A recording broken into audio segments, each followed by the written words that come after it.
আল্লাহ পাক রব্বুল ইজ্জত বলছেন, খবরদার আলা তোরে সাবধান করে দিলাম বান্দা, জবান দিয়েছি আমি আল্লাহ, এই জবান পেয়ে যার বিরুদ্ধে বলা যাবে না। বান্দা আল্লাহর ওলির বিরুদ্ধে বলার আগে সাবধান সতর্কতা অবলম্বন করে বলবা। যাদের বিরুদ্ধে বান্দার আজকে জমিনে বসে বসে, চায়ের দোকানের মোড়ে মোড়ে বসে বসে কথা বলে, আমরা দেখেছি 5ই আগস্ট পট পরিবর্তন হয়েছিল গত বছর। এই পট পরিবর্তনের পরেই দেশে যারা ইসলাম নিয়ে এসেছে, ওই ধরনের ব্যক্তিবর্গদের মাজারাতে পাকে হামলা করেছে কিছু দুর্বৃত্তরা। কথা বলেন ঠিক কিনা? কিছু টিপিওয়ালা দুর্বৃত্ত, কিছু দাড়িওয়ালা দুর্বৃত্ত, কিছু পাগড়িওয়ালা দুর্বৃত্ত এই দেশে ইসলাম আনতে গিয়ে যিনি অন্যতম ভূমিকা রেখেছেন, সেই শাহেনশাহে শাহপরানের পাক রওজায়ে আজহারের চারপাশ ঘেরাও করে রেখেছে। তার উরুসের দিনে গত বছর তার জিয়ারত বন্ধ করে দিয়েছে। আমরা দেখেছি এদেশের কিছু দাড়ি টুপি পাগড়ি জুব্বাওয়ালারা, কথা বলেন ঠিক, একেবারে মাজারের উরুসে পাকের দিনে এসে হামলা করেছে। এমন হামলা করেছে একজন পাগলকে শহীদ হতে হয়েছে, জীবন কোরবান করতে হয়েছে। কথা ঠিক কি না? জোরে বলেন। তাহলে শাহপুরান যদি শাহজালালের সাথে না আসতো, আমরা কি ইসলাম পাইতাম? জোরে বলেন, আরো জোরে বলেন। তো তারা এসে আমাদেরকে ইসলাম দিয়ে কি ভুল করেছে? আমাদের ল্যাংটি কুলে আমাদেরকে লুঙ্গি পরিয়েছে, এটা কি তাদের অপরাধ? আমাদের খালি মাথায় মাথার পলটা খুলে পাগড়ি পরিয়েছে, টুপি পরিয়েছে, এটা কি তাদের অপরাধ? আমাদেরকে উলঙ্গ থেকে, বিবস্ত্র থেকে বস্ত্রওয়ালা করেছে, এটা কি তাদের অপরাধ? আমাদের মাদেরকে খালি মাথার সিঁদুর মুছে ওড়না গোমটা পর্দা হিজাব নিকাবের ব্যবস্থা করে দিয়েছে, এটা কি তাদের অপরাধ ছিল? না। তাহলে বোঝা গিয়েছে এই আল্লাহর ওলিদের মাজারাতে পাকে গিয়ে যারা আজকের দিনে হামলা করছে, বোঝা গিয়েছে যদিও মাথায় তাদের টুপি আছে, মূলত তারা অন্তরে সেই টুপির আদর্শকে লালন করে। জোরে বলুন, ইসলামী আদর্শ তাদের ভিতরে। এবার আসেন, রাস্তার মোড়ে মোড়ে আজকে দেখবেন 3জন 4জন মিলে আল্লাহর ওলির বিরুদ্ধে কথা বলছে। এবার আসেন আমরা একটু জানবো কোরআন থেকে। কোরআন তুমি বলো ওলির ব্যাপারে আল্লাহ কি বলছেন। আল্লাহ বলছেন, আলা সাবধান, ইন্না নিশ্চয় যারা সন্দেহ ছাড়া আউলিয়া আল্লাহি, আল্লাহর ওলি হয়েছে, লা খাউফুন আলাইহিম, তাদের কোনো ভয়। জোরে বলুন, কোনো ভয়। আরো জোরে, কোনো ভয়। ওয়ালা হুম ইয়াহজানুন, তাদের কোনো চিন্তা, টেনশন, সন্দেহ, পেরেশানিও নাই। সুবহানাল্লাহ, জোরে বলেন। এখন সন্দেহ, টেনশন, চিন্তা, পেরেশানি, ভয় ইত্যাদি ইত্যাদি আল্লাহ নাই বলেছেন। কখন নাই? মুফাসসিরগণ বলছেন, লা খাউফুন আলাইহিম ফিদ দুনিয়া ওয়াল আখিরা ওয়ালা হুম ইয়াহজানুনা ফিদ দুনিয়া ওয়াল আখিরা। কই আল্লাহর ওলিদের ভয় দুনিয়াতেও নাই, আখিরাতেও নাই। কই আল্লাহর ওলিদের চিন্তা, টেনশন, পেরেশানি, সন্দেহ দুনিয়াতেও নাই, আখিরাতেও নাই। জোরে বলেন সুবহানাল্লাহ। আমাদের দেশের একদল বলে, শাহজালাল নিজে বাঁচতে পারবে না, তোমারে কোত্থেকে বাঁচাইবে? শাহী শাহে আদালত শাহ আমানত নিজে বাঁচতে পারবে না, তোমারে কোত্থেকে বাঁচাইবে? কই গৌসে আজম, গরিব নওয়াজ ইত্যাদি ইত্যাদি আল্লাহর ওলিরা নিজে বাঁচবে না, তোমারে কোত্থেকে বাঁচাইবি? গৌসুল আজম ভান্ডারী নিজে বাঁচবে না, তোমারে কোত্থেকে বাঁচাইবে? শাহিন শাহে শরীকুট নিজে বাঁচবে না, তোমারে কোত্থেকে বাঁচাইবে? এই কথা আমাদের সমাজে যারা বলে, আল্লাহর কোরআন তাদের মুখে চপেটাঘাত করে দিয়েছে। আল্লাহ বলছেন, লা খাউফুন আলাইহিম, তাদের কোনো ভয় নাই। মুফাসসিরগণ বলছেন, ফিদ দুনিয়া ওয়াল আখিরা, না দুনিয়াতে না আখিরাতে, ওয়ালা হুম ইয়াহজানুন, আল্লাহ বলেছে তাদের কোনো সন্দেহ, চিন্তা, টেনশন, পেরেশানি নাই। মুফাসসিরগণ বলছেন, ফিদ দুনিয়া ওয়াল আখিরা, না দুনিয়াতে না আখিরাতে। এবার বলেন, মোল্লা বলে আল্লাহর ওলি বাঁচতে পারবে না, আল্লাহ বলে বাঁচতে পারবে। মোল্লা বলে আল্লাহর ওলির ভয় আছে, আল্লাহ বলে ভয় নাই। এবার আপনারা বলুন, আপনারা আওয়াজ দেন, আপনারা ফায়সালা দেন, আপনারাই সিদ্ধান্ত নেন, আপনারা কি মোল্লারটা মানবেন না আল্লাহটা মানবেন? জমিন কার? জমিন আইন চলবে কার? আমরা রুকু করি কার? সেজদা দেই কাকে? নামাজ কার জন্যে? তো জমিনে আমরা আইন মানব কার? জবান উঁচা করে কার? যদি কোনো মুস্তাকে রাসূল আগামীতে এই দেশের মসনদে এসে কোরআন সুন্নাহ বিরোধী আইন যদি করে, আল্লাহর কসম আমরা সুন্নিরা যারা মদিনাওয়ালার কদমে জানকে, মালকে, গোটা দুনিয়াকে কুরবান দিয়েছি, যদিও এই দুনিয়ার মসনদে কোন জালেম নবী ওলি বিদ্বেষী চেয়ারের মধ্যে বসে আল্লাহর কসম আমরা তার আইন মানতে বাধ্য নই। এই জমিন আমরা আইন মানব মদিনাওয়ালার, এবং মদিনাওয়ালার মালিক আল্লাহর। জোরে বলেন ঠিক কিনা? আবার জোরে বলেন ঠিক কিনা? যোগে যোগে আমরা দেখছি এই দেশে আল্লাহর ওয়ালিদের বিরুদ্ধে একদল নিজের বাহিনীকে, গোন্ডা বাহিনীকে লেলিয়ে দিয়েছে, ঠিক কিনা? জোরে বলেন। এবার আসেন, আল্লাহ বলছেন তাদের ভয়, সন্দেহ, টেনশন, পেরেশানি এগুলা, জোরে বলেন এগুলা আল্লাহ তাদের ব্যাপারে এই কথা বলতে পারলাম। এগুলো আমরা একটু জানতে চাই, তারা এই মাকামাতটা কেমন অর্জন করেছে। আল্লাহ বলে কোরআন দিয়ে কোন ওলির পরিচয় আল্লাহ বলছেন যে ওয়ালিদের ব্যাপার আমি বললাম তাদের পরিচয় আল্লাযীনা আমানু ওয়া কানু ইয়াত্তাকুন, 63 নং আয়াত। আল্লাহ বলছেন তারা কারা? আজকে তো সালাফারা বাবাও নিজের পিঠ দাবি করতেছে, শিকল টিকল হাতের মধ্যে বাঁধি 10-12টা, তসবি টসবি একটু ভালো করি গলার মধ্যে লাগাই, এতটুক লম্বা লম্বা চুল রেখে দাড়ি একটু করে লম্বা করে সারা জীবন কোরআন হাদিসের ধার না দেরে, কোন আল্লাহর বাড়ির হাক্কানি রাব্বানি আল্লাহর কদমের দ্বারস্থ না হয়ে, কারো কাছ থেকে অনুমতি প্রাপ্ত দূরের কথা জাহেরি বাতেরি ভাবে কারো কাছে না গিয়ে 40-50 বছর গোম থাকার পরে একদিন এসে হুট করে কয় আমি আল্লাহর ওলি, তোমরা সবাই আমারে মানো। জোরে বলেন নাউজুবিল্লাহ। আল্লাহ বলে এরকম না, বলি কে?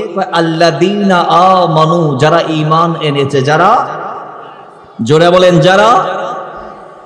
এরপর আল্লাহ বলে ওয়া কানু ইয়াত্তাকুন, ঈমান টানার পরে যারা তাকওয়ার মাধ্যমে ঈমানকে হেফাজত করতে পেরেছে, যারা ঈমানকে ইচ্ছামতো নষ্ট করে নাই, ঈমান বিধ্বংসী যারা কোনো কাজকর্ম জমিনে করে নাই, আল্লাহ পাক রব্বুল ইজ্জত ডাক দিয়ে বলে আল্লাযীনা আমানু ওয়া কানু ইয়াত্তাকুন, যারা ঈমান আনার পরে ঈমানকে তাকওয়ার মাধ্যমে, পরহেজগারিতার মাধ্যমে, আল্লাহ বিতি রাসূলের মুহাব্বতের মাধ্যমে যারা ঈমানকে একেবারে পুঙ্খানুপুঙ্খানুভাবে মানতে পেরেছে, হেফাজত করতে পেরেছে, ঈমানকে ধারণ করতে পেরেছে, ঈমানকে ধারণ করতে পেরেছে, আল্লাহ পাক ডাক দিয়ে বলে তারাই হচ্ছে আল্লাহর ওলি। জোরে বলেন সুবহানাল্লাহ। তারাই আল্লাহর ওলি। তাহলে বোঝা গিয়েছে কেউ বেলায়েতের নাম দিয়ে শরীয়তের বাইরে কদম দিতে পারবে? জোরে বলেন। কেউ তরিকতের নাম দিয়ে তাকওয়ার বাইরে যাইতে পারবে? ঈমান বিধ্বংসী কোনো কাজকর্ম করতে পারবে? এবার আসেন, এরপর আল্লাহ পাক আমাদেরকে আরো চমৎকার করে শোনাচ্ছেন আমাদের দেশের এবং পুরো বিশ্বের যারা ওলি বিরোধী তাদের ব্যাপারে আল্লাহ বলছেন তোমরা যাদের ব্যাপারে উল্টাপাল্টা বলো তাদের কথা শোনো। আল্লাহ পাক বলছেন যারা ওইভাবে ঈমান এনে তাকওয়ার মাধ্যমে ঈমানকে হেফাজত করবে তাদের ভয় নাই দুনিয়াতে বলেছি, তাদের শঙ্কা নাই বলেছি, তাদের হাজন নাই বলেছি, চিন্তা নাই, পেরেশানি নাই, টেনশন নাই বলেছি। এগুলো তো তাদের ভয় টেনশনের কথা আল্লাহ বলেছেন, কিন্তু পরেরটা আল্লাহ বলছেন লাহুমুল বুশরা ফিল হায়াতিদ দুনিয়া, শুধু ভয়মুক্ত আমি তাদেরকে করি নাই, তাদের জন্য রয়েছে দুনিয়ার জমিনে সুসংবাদ। জোরে বলেন সুবহানাল্লাহ। লাহুমুল বুশরা, আল্লাহ পাক বলছেন তাদের জন্য কি রয়েছে? মহা সুসংবাদ রয়েছে। ওয়াফিল আখিরা, এরপর আল্লাহ বলছেন আখিরাও তো তাদের জন্য শুভ সংবাদ আছে। সেগুলা কি? আল্লাহ রাসূল ভালো জানেন। আল্লাহ তাদেরকে কাকে কিভাবে দিবেন, শাহজালালকে আল্লাহ কিভাবে দিবেন, হয়তো সেদিন শাহজালাল বলবে আল্লাহ কাল কিয়ামতের মাঠে তোমার কোরআন আমাদেরকে জানিয়েছে তুমি আমাদেরকে সম্মানিত করবা, তুমি আমাদেরকে দামি করবা, তুমি আমাদেরকে শুভ সংবাদ দিবা। আল্লাহ আমি শাহজালাল ইয়ামানি মুজাররদি আজকে জানতে চাই আমার ব্যাপারে সুসংবাদ কি? আমার ঈমান আমাকে বলছে হয়তো সেদিন আমার রব তাআলা এইভাবেই বলবেন হে শাহজালাল তোমার ব্যাপারে শুভ সংবাদ হচ্ছে তুমি বাংলার জমিনে যাওয়ার পরে যারা তোমাকে মেনেছে, যারা তোমার কথাই তাদের হিন্দুত্ব ধর্ম বাদ দিয়ে ইসলামে দাখিল হয়ে জীবন বিধান হিসেবে কোরআনকে মেনে নিয়েছে, ইসলামকে মেনে নিয়েছে, আমি আল্লাহ তাদেরকে মাফ করে দিয়েছি। জোরে বলেন সুবহানাল্লাহ। আর একটু জোরে বলেন না সুবহানাল্লাহ। তাহলে আল্লাহ বলছেন লাহুমুল বুশরা ফিল হায়াতিদ দুনিয়া ওয়া ফিল আখিরা, কয় দুনিয়া আখিরাতে তাদের জন্য শুভ সংবাদ আছে। কয় আমি আল্লাহ পুরস্কারের ঘোষণা করলাম তাদের জন্য, তোমরা বান্দারা পুরস্কারের ঘোষণা দাও, কিন্তু লা তাবদীলা লিকালিমাতিল্লাহ, আমি আল্লাহ যা বলি তার ব্যতিক্রম করি না। তোমরা বান্দারা কথা দিয়ে কথা রাখতে পারো না, কিন্তু কথা যখন আল্লাহ দেয় সেই কথা পুঙ্খানুপুঙ্খানুভাবে পালন হয়। জোরে বলেন সুবহানাল্লাহ। আল্লাহ পাক এরপরে বলছেন, এইভাবে বলার পিছনের কারণ দালিকা হুয়াল ফাউজুল আযীম, এটা তাদের প্রতি আমি আল্লাহর স্পেশাল দয়া, মহা পুরস্কার। সুবহানাল্লাহ কি বলা যাবে না? তাহলে এবার আপনারাই বলুন, যারা আল্লাহর ওইদের ভয় আছে বলতেছে, আল্লাহ নিজে বলতেছেন তাদের ভয় নাই, সন্দেহ নাই, টেনশন নাই, পেরেশানি নাই, বরং তাদের জন্য আজরে আজিম আছে, তাদের জন্য বশরা আছে দুনিয়া আখিরাতে। সুবহানাল্লাহ জোরে বলেন, আরো জোরে বলেন। তাহলে কোরআনের ভাষায় আমরা জানতে পারলাম এত আজিম দারাজাত আল্লাহ যাদেরকে দিয়েছে, তাদের পরিচয় তারা আল্লাহর ওলি। ওলি আল্লাহদের ব্যাপারে আর আল্লাহ বিস্তারিত বলছেন 15 পারার 15 পৃষ্ঠায়। আল্লাহ পাক রব্বুল ইজ্জত সূরা কাহফের 28 আয়াতে বলছেন যে ওয়াসবির নাফসাকা মাআল্লাযীনা ইয়াদউনা রাব্বাহুম বিল গাদাতি ওয়াল আশি ইউরিদুনা ওয়াজহাহু ওয়া লা তা'দু আইনাকা আনহুম। ওই যারা আল্লাহর ওলি হয়েছে তারা এমনি ওলি হয় নাই, তারা কেমন করে আল্লাহর ওলি হয়েছে জানেন? ফায়াদউনা রাব্বাহুম বিল গাদাতি ওয়াল আশি, তারা রাত দিন 24 ঘন্টা আল্লাহকে ডেকেছে। রাত দিন 24 ঘন্টা তারা কারে ডাকছে?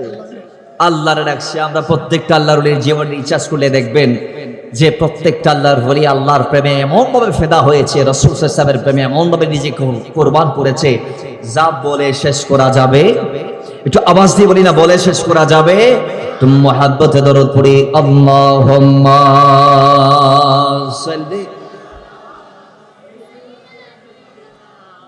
মাওলানা মুহাম্মাদ ওয়া আলা আলি সাইয়্যিদিনা।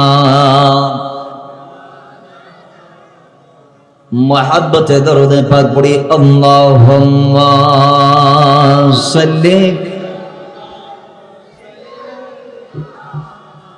মাওলানা মুহাম্মাদ ওয়া আলা আলি সাইয়্যিদিনা। अरे जिक्र नबी में दिन जो गुजरे वो दिन सबसे अफजल है, याद नबी में रात जो गुजरे, याद नबी में रात जो गुजरे, कि उससे बगैर रात नहीं, जितना दिया सरकार ने मुझे को। अल्लाहुम्मा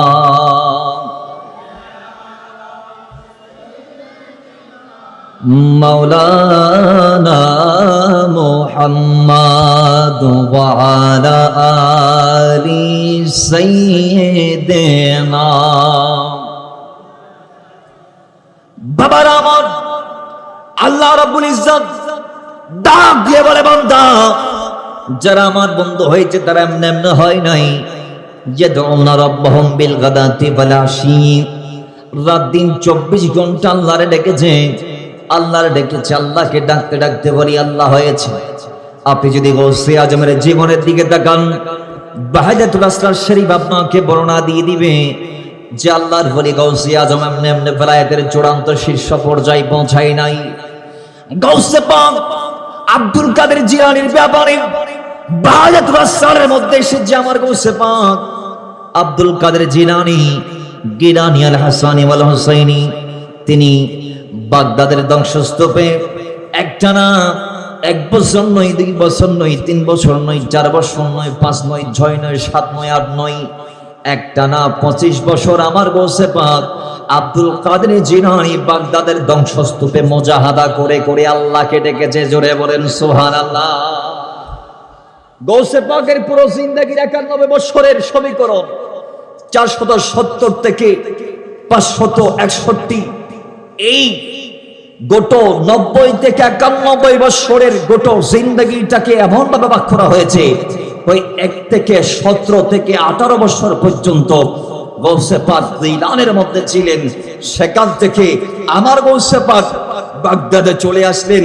সেখানে এসে 9 বছর তিনি বাগদাদের বিভিন্ন শাইখের কাছে ইলমে জাহিরি শিখেছেন, ইলমে বাতিনি শিখেছেন। এরপরে ওনার বয়স হলো আমার বাবারা 26। সেখান থেকে এবার কত 25 বছর, অর্থাৎ 51 বছর বয়স পর্যন্ত, 26 থেকে আবার ওয়াপস 25 যোগ করলে হয় 51। ওই এই 25টা বছর করলেন মুজাহাদা, নাফসকে একেবারে পরিপাটি করে ফেললেন, একেবারে পরিশুদ্ধ করে ফেললেন। এরপরে 51 থেকে 40 বছর, অর্থাৎ গোটো লাইফের শেষ যে বাকি 40 বছর, 51 থেকে 91 পর্যন্ত, বাকিটা তিনি গোটো দিন, মাযহাব, মিল্লাত, সুন্নিয়ত ইত্যাদি ইত্যাদির খেদমতে নিজেকে কোরবান করে দিলেন। তাও মদিনা ওয়ালার নির্দেশ ক্রমে, মাওলা আলীর অনুমতি ক্রমে। জোরে বলেন সুবহানাল্লাহ। তাহলে এই মাঝখানে 26 থেকে 51 বছর পর্যন্ত, অর্থাৎ 25 বছর তিনি বাগদাদের ধ্বংসস্তূপে শুধু আল্লাহ আর আল্লাহ বলেছেন। জোরে বলেন সুবহানাল্লাহ। তাহলে আল্লাহর ওলি হতে গেলে ইবাদতের দরকার আছে না নাই? নাকি গুম যায় যায় ওলি হইছে বান কই দি খতা হন না মাইকল আওয়াজ আইন করে কমি কি দিও বা এক বেকরা না বাড়িব আওয়াজ, এই বেকরা আওয়াজ বাড়াই দিয়েন, আর সাউন্ডের আওয়াজ কমি গা ক্লিয়ার করে দাও। পরিবেশন আইয়েন, ওর দায়িত্ব সাজুন না, আল্লাহ ওর দায়িত্ব পালন করিবার তৌফিক দান করুক। আমিন পড়ুন। আরেকখানা বড় করে পড়ুন। আসেন, গরিব নওয়াজের ক্ষেত্র সেম। যে গরিব নওয়াজ তিনি 20 বছর আপন পীরের এমন ভাবে খেদমত করেছে যে খেদমত করতে করতে করতে করতে তিনি মৌলায়ে কায়নাতের দরবারে মকবুল হয়েছে। জোরে বলেন সুবহানাল্লাহ।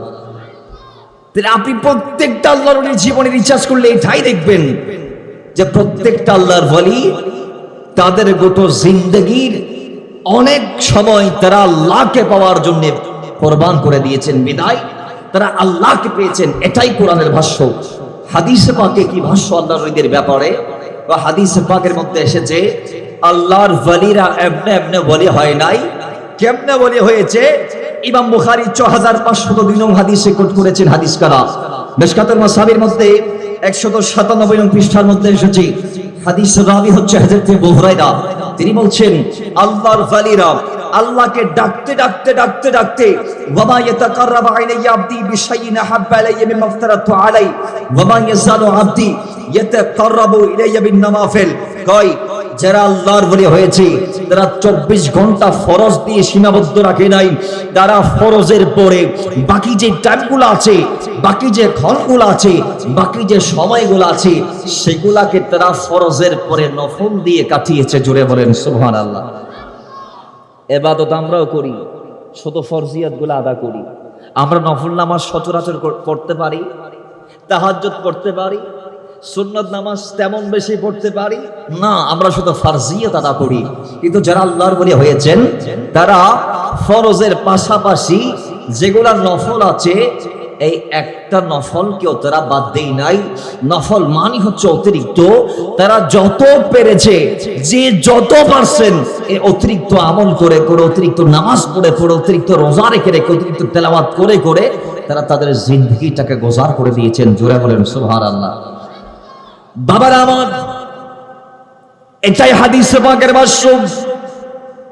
আল্লাহ পাক ডাক দিয়ে বলে ওয়া মা ইয়াসালু আবদি ইয়াতাকাররাবু ইলাইয়া বিন নওয়াফিল। তারা ফরজের পরে নফল নামাজ আদা করে করে তাদের দিনরাত 24 ঘন্টা কাটিয়ে দিয়েছে। এবার তারা এইভাবে আমল করতে করতে করতে করতে করতে করতে দিন দিন তাদের দারাজাত বুলন্দ হচ্ছে, দিন দিন তারা রবের নৈকট্য লাভ করছে। এক পর্যায়ে আল্লাহ পাক রব্বুল ইজ্জত, এটা হাদিসে কুদসি, হাদিসের মান হচ্ছে হাদিসে কুদসি। আল্লাহ পাকে বলছেন এক পর্যায়ে আমি আল্লাহ তাদের এই ইবাদত রিয়াজত গুলা দেখতে দেখতে আমি আল্লাহ তাদেরকে একেবারে নিকটে নিয়ে আসি। এক পর্যায়ে কাছে আনতে আনতে হাত্তা উহিব্বাহু, আমি তাদেরকে ভালোবেসে ফেলি। আমি আল্লাহ যখন তাদেরকে বান্দা থেকে ভালোবেসে বন্ধু বানিয়ে ফেলি, তখন ওই আমার বন্ধু, ওই আমার ওয়ালি, আমার বন্ধুদের চোখ কান হাত পা এগুলা দুনিয়ার সাধারণ ব্যক্তিবর্গের মতো হাত আর পা চোখ আর নাক থাকে না। আল্লাহ পাক বলছেন ফাকুতুস সামাহুল্লাযী ইয়াসমাউ বিহি ওয়া বাসরাহুল্লাযী ইউবসিরু বিহি ওয়া ইয়াদাহুল্লাতী ইয়াবতিশু বিহা ওয়া আরজিলাহুল্লাতী ইয়ামশি বিহা। আমি আল্লাহ যখন আমার বান্দাদেরকে বান্দা থেকে বন্ধু বানিয়ে ফেলি, আমার বান্দারা যখন আমার বন্ধু হয়ে যায়, ওই পর্যায়ে আমার বান্দার চোখ আর সাধারণ চোখ থাকে না, কান আর সাধারণ কান থাকে না, হাত আর সাধারণ হাত থাকে না, পা আর সাধারণ পা থাকে না। বান্দার চোখ কান হাত পা সবগুলা আমি আল্লাহর হয়ে যাই। জোরে বলেন সুবহানাল্লাহ। ফাকুতু সামাহুল্লাযী ইয়াসমাউ বিহি, আমার বান্দা আমার কুদরতি কান দিয়ে শোনে, সুবহানাল্লাহকে বলা যাবে না? ওয়া বাসারাহুল্লাযী ইউবসিরু বিহি, আমার বান্দা আমার কুদরতি চোখ দিয়ে দেখে। ওয়া ইয়াদাহুল্লাতী ইয়াবতিশু বিহা, আমার বান্দা আমার কুদরতি হাত দিয়ে ধরে মানুষকে সাহায্য করে। আর ওয়াজিলাহুল্লাতী ইয়ামশি বিহা, আমার বান্দা আমার কুদরতি কদম দিয়ে চলে। ওই সময়ে বান্দা আমার কাছে যেটা চায় আমি আল্লাহ সেটাই দিয়ে দেই। জোরে বলেন সুবহানাল্লাহ। এই তারা চেয়েছেন, আল্লাহ দিবেন, এটার নাম হচ্ছে আল্লাহর ওলিদের কারামত। সুবহানাল্লাহকে বলা যাবে না? দুনিয়ার জমিনে আল্লাহর ওলিরা যেটা চেয়েছেন সেটাই হয়েছে, ঠিক কিনা? জোরে বলেন, একটু জোরে বলেন না, ঠিক কিনা? শাহজালাল ইয়ামানির কারামত, তিনি এই সুরমা নদী যখন পাড়ি দিতে যাচ্ছিলেন, তিনি দেখতে পাচ্ছেন গৌর গোবিন্দার সমস্ত নৌযানকে নিচ দিয়ে ফুটো করে পানির নিচে ডুবিয়ে দিয়েছে। এখন সুরমা নদী পার হওয়ার মতো কোনো ব্রিজ নাই, কালভার্ট নাই, রাস্তা নাই, পথ নাই, ঘাট নাই, কোনো নৌযান নাই, কেমনে তিনি পাড়ি দিবেন? তখন তিনি মদিনা ওয়ালাকে একটু করে আরজি দিলেন, ইয়া রাসূলুল্লাহ, ও নবী, আমি সুরমা নদী পাড়ি দিতে চাচ্ছি, কিন্তু কেমনে দিব? নৌযান তো নাই।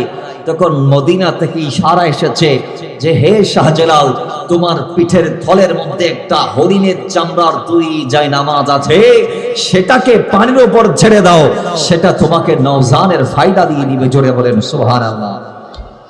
তিনি জায়নামাজ বিছিয়ে দিয়েছেন, সেটা তাকে নদী পার দিয়ে দিয়েছে। সুবহানাল্লাহকে বলা যাবে না? শাহজালাল শাহ পরান এইভাবে নদী পাড়ি দিয়েছেন।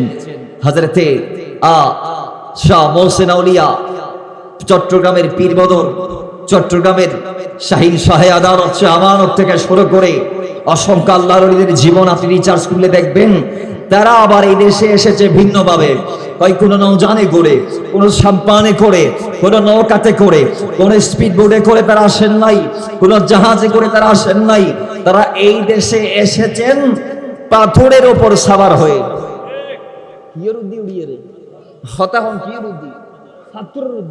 আচ্ছা, দুনিয়ার যারা আল্লাহর বিরুদ্ধে কথা হয়, যারা ওলি না মানে, এছাড়া আরা হইন দা আরা তোমার দল যাইম গই, তোমার আরার একখান কারামত দাহাইবা দিয়ে কি তোমারা 16 ফাতর একখান লইরা আরা বেয়াগুন রে খন্নাফুরি নদী আর আশপাশে বেকি দ্বীপ সরতির পাশে জিয়ান খালা আছে, এর নাম কি? সম্পদ নদী। বাসকালি দিক কেতন সিধে নিয়ে।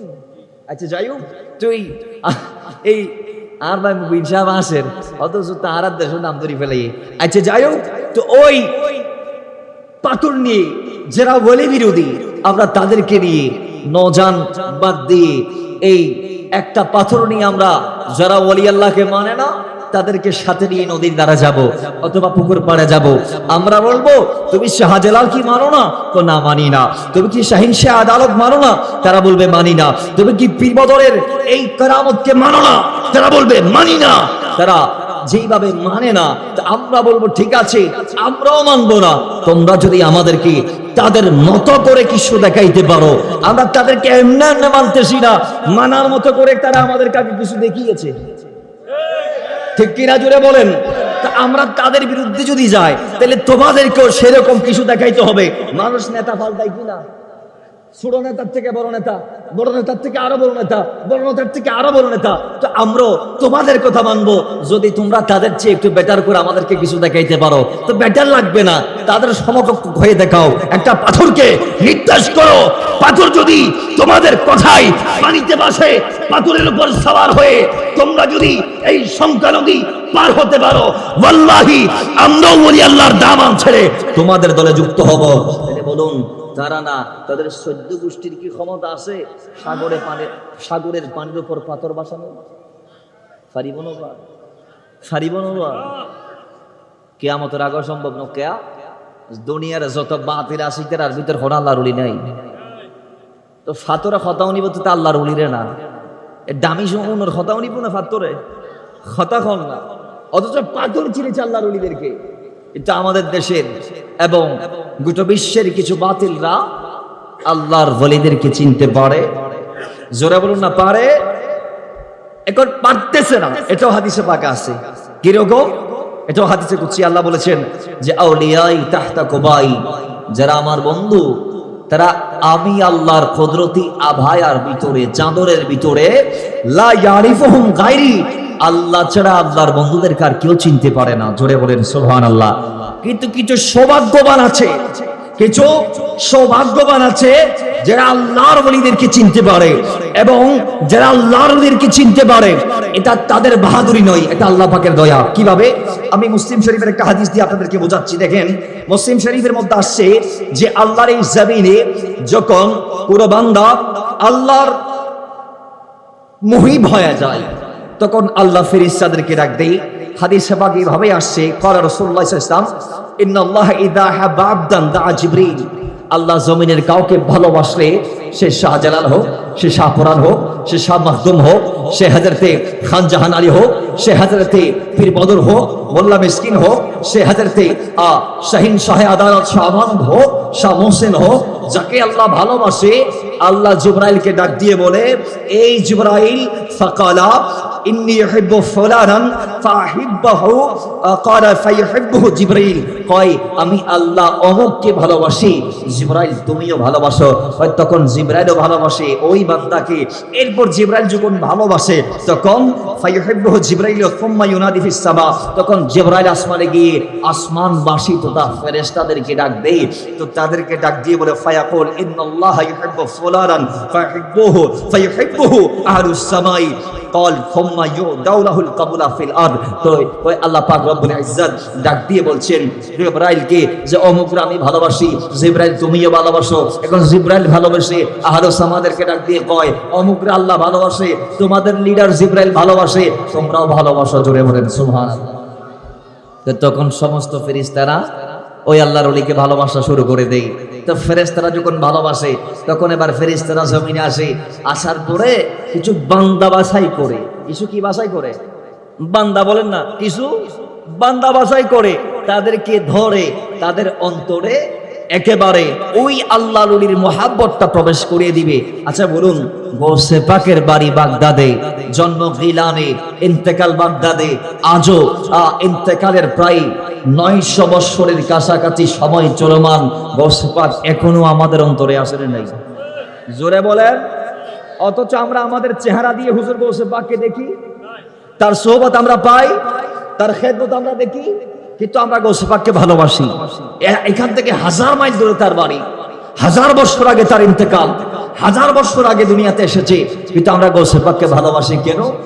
ওই আল্লাহর এই হাদিসে কুদসি আমাদেরকে জানিয়ে দিয়েছে, আল্লাহ নবীর বিধান আমাদেরকে জানিয়ে দিয়েছে যে দুনিয়ার জমিনে ফেরেশতারা এসে কিছু বান্দাকে বাছাই করে এবং তাদের অন্তরে আল্লাহর ওলিদের মুহাব্বত প্রবেশ করিয়ে দেয়, যার দরুন বান্দার বাড়ি, বাংলার জমিনের দ্বীপচরতিতে আল্লাহর ওলির বাড়ি বাগদাদে, আল্লাহর ওলির বাড়ি আজমিরে, আল্লাহর ওলির বাড়ি সানজারে, আল্লাহর ওলির বাড়ি ইয়ামানে, মক্কায়, মদিনায়, গোটা বিশ্বের বিভিন্ন দিক বেদিকে, প্রান্ত থেকে প্রান্তরে।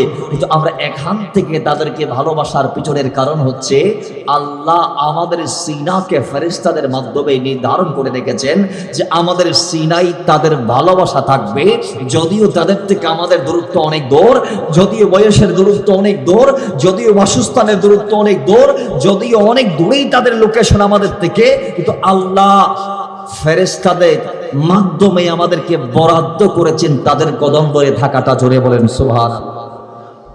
তাই এটা আমাদের যোগ্যতা নয়, এটা আল্লাহর দয়া। এটা আল্লাহর কি? জোরে বলেন, এটা আল্লাহর দয়া। সেই আল্লাহর কারামত। কেমন কারামত? এবার আসেন আমরা একটু কোরআন হাদিস থেকে জানি। কোরআনুল কারীম আল্লাহ বিভিন্ন জায়গায় আল্লাহর ওলিদের কারামতের আলোচনা করেছেন। যেমন সূরা কাহফে আল্লাহ 7 জন আল্লাহর ওলির নাম সহ এখানে 7 জনের আলোচনা আসছে, এবং তাদের একটা কুকুর ছিল যার নাম কিতমির, সেটার সহ আলোচনা আসছে। আল্লাহ পাক কোরআন এইভাবে মারিয়াম আলাইহিস সালামের আলোচনা করেছেন, তিনিও ছিলেন একজন আল্লাহর ওলি। সুবহানাল্লাহ বলা যাবে না? এইভাবে কোরআন কারীমে আসিফ বিন বারখিয়ার কথা আসছে, তিনিও ছিলেন আল্লাহর ওলি, তিনিও আল্লাহর ওলি। জোরে বলেন আল্লাহর। এইভাবে কোরআনে বিভিন্ন জায়গায় আল্লাহর ওলিদের আলোচনা। খাজা খিজি তিনিও, অনেকে বলেছেন তিনি আল্লাহর ওলি, তিনি আল্লাহ। অনেকে কিন্তু ওনাকে নবী বলেছেন, কেউ কেউ বলেছেন তিনি নবী, মশহুর হচ্ছে তিনি আল্লাহর ওলি। জোরে বলেন সুবহানাল্লাহ। আর একটু জোরে বলবেন না? তো সেই খাজা খিজির সহ মারিয়াম আলাইহিস সালাম সহ 7 জন আসহাবে কাহফের যুবক আল্লাহর ওলি সহ আসিফ বিন বারখিয়া সহ অসংখ্য আল্লাহর ওলির ঘটনা আল্লাহ কোরআনে উল্লেখ করে দিয়েছেন। সুবহানাল্লাহ। হাদিসে মুবারাকার মধ্যে অনেক আল্লাহর ওলি, বনি ইসরাঈলের অনেক আল্লাহর ওলির কথা আসছে। ঠিক না ভাই? ঠিক। জোরে বলুন ঠিক কি না? তাহলে কোরআন হাদিসে আল্লাহর ওলিদের কারামতের কথা আসে না নাই? জোরে বলেন। এখন তো এগুলো তো কোরআন হাদিসে যাদের কথা সেগুলো তো আগের যুগের আল্লাহর ওলি। আগের যুগের আল্লাহর ওলিদের ক্ষমতা বেশি না আমার নবীর উম্মতের আল্লাহর ওলিদের ক্ষমতা বেশি? আমাদের নবীজির উম্মতের আল্লাহর ওলিগণের ক্ষমতা বেশি। বেশি বিদায় তারা বলতে পেরেছেন যে কদমি হাজিহি আলা রাকাবাতি কুল্লি ওয়ালিয়্যিল্লাহ, আমি আব্দুল কাদের জিলানীর কদম দুনিয়ার জমিনের সমস্ত ওলিদের কাঁধের উপরে। জোরে বলেন সুবহানাল্লাহ। এটাকে ভিত্তি করে আমাদের সমাজে ইফরাদ ও তাফরিদ আমরা দেখি। একদল বলে আল্লাহর নবীজির নওয়াসা হুজুর গৌসে আজমের কদম সাহাবীদেরও কাঁধের উপর, মাআযাল্লাহ। এই কথা একদল কট্টরপন্থী আমাদের ভিতর বলে থাকে, আরেক দল একেবারে নরম পন্থা অবলম্বন করতে গিয়ে এটা বলে দেয় হুজুর গৌসে আজমের কদম তার সমসাময়িক আল্লাহর ওলিদের কাঁধের উপরে। না না না, আলা হযরত আজিমুল বরকত পরওয়ানাই শামিয়া রিসালাত বেরেলির কারান্দার ইমাম আহমদ রেজা খান ফাজলে বেরলভী আলাইহি রাহমাত ওয়া রিদওয়ান আমাদেরকে এটার চমৎকার বিন্যাস করে দিয়েছেন। জোরে বলেন সুবহানাল্লাহ। কিভাবে? তিনি বলছেন সূরা তওবার 109 আয়াতের আলোকে যত সাহাবী আছে এবং তাবেঈদের আখাসুল খুসুস যারা আছে, এরা ছাড়া বাকি সেই তাবির যুগ থেকে আজ অব্দি গৌসে আজমের আগ পর এবং কিয়ামতের আগ পর্যন্ত যারা আছে দুনিয়াতে, প্রত্যেকের কাঁধে আব্দুল কাদের জিলানীর কদম মোবারক। জোরে বলেন সুবহানাল্লাহ। তাহলে সমস্ত আল্লাহর ওলিদের কাঁধে আমার গৌসে পাকের, তা আমার নবীর উম্মতের ওলিদের শান বেশি বিদায় এটা তিনি বলতে পেরেছেন। বাবার আমার যার ব্যাপারে রাহমাতাল লিল আলামিন জানিয়ে দিয়েছেন, এই আবু সালেহ, আল্লাহ তোমাকে কোন সন্তানের জনক বানিয়েছে তুমি কি জানো? ইয়া আবু সালেহ আতাকাল্লাহু ইবনান সালেহান, আল্লাহ তোমাকে নেককার সন্তানের জনক বানিয়েছে। কেমন সন্তান তুমি জানো নি? ওয়া হুয়া ওয়ালাদি, তিনি আমি নবীর আওলাদ হয়ে দুনিয়ার জমিনে আসবে। শুধু তা নয় ওয়া মাহবুবি, তিনি আমি নবীর বড় পছন্দের, আমার প্রিয় হয়ে আসবে। ওয়া মাহবুবুল্লাহ, ও আবু সালেহ মুসা জঙ্গি আব্দুল কাদের জিলানীর বাবা, তোমার সন্তান শুধু আমি নবীর প্রিয় হবে না, বরং আমার আল্লাহরও প্রিয় হবে। তার শান কেমন হবে তুমি জানো নি? ওয়া সায়াকুন লাহু শানুন ফিল আউলিয়াই ওয়াল আখতাবি কাশানি বাইনাল আম্বিয়াই ওয়ার রাসূলি কয় নবী রাসূলদের মাঝে আমি নবী যেমন শ্রেষ্ঠ, আমি নবীর উপর যেমন কোন নবী নাই, আমি রাসূল যেমন শ্রেষ্ঠ, আমি রাসূলের উপর যেমন কোন রাসূল নাই, সেম দ্যাট ওয়ালি আল্লাহ গস কুতুবদের মাঝে সায়াকুনু লাহু শানুন ফিল আউলিয়া ওয়াল আকাতাবি, ওয়ালি এবং গস কুতুবদের মাঝে তোমার ছেলে হবে আমার মতো সেরা। জোরে বলেন সুবহানাল্লাহ। আমার গৌসে পাকের চেয়ে কোনো ওলি আছে? গৌসে পাক তো ডর কোন ওলি আছে না? এতাল্লাই আরা সম্মান করি হইতে বর ফিসা সমালানো করিবে, আরা কি হই সম্মান করি বড় পি সমালাকে বলা যাবে না।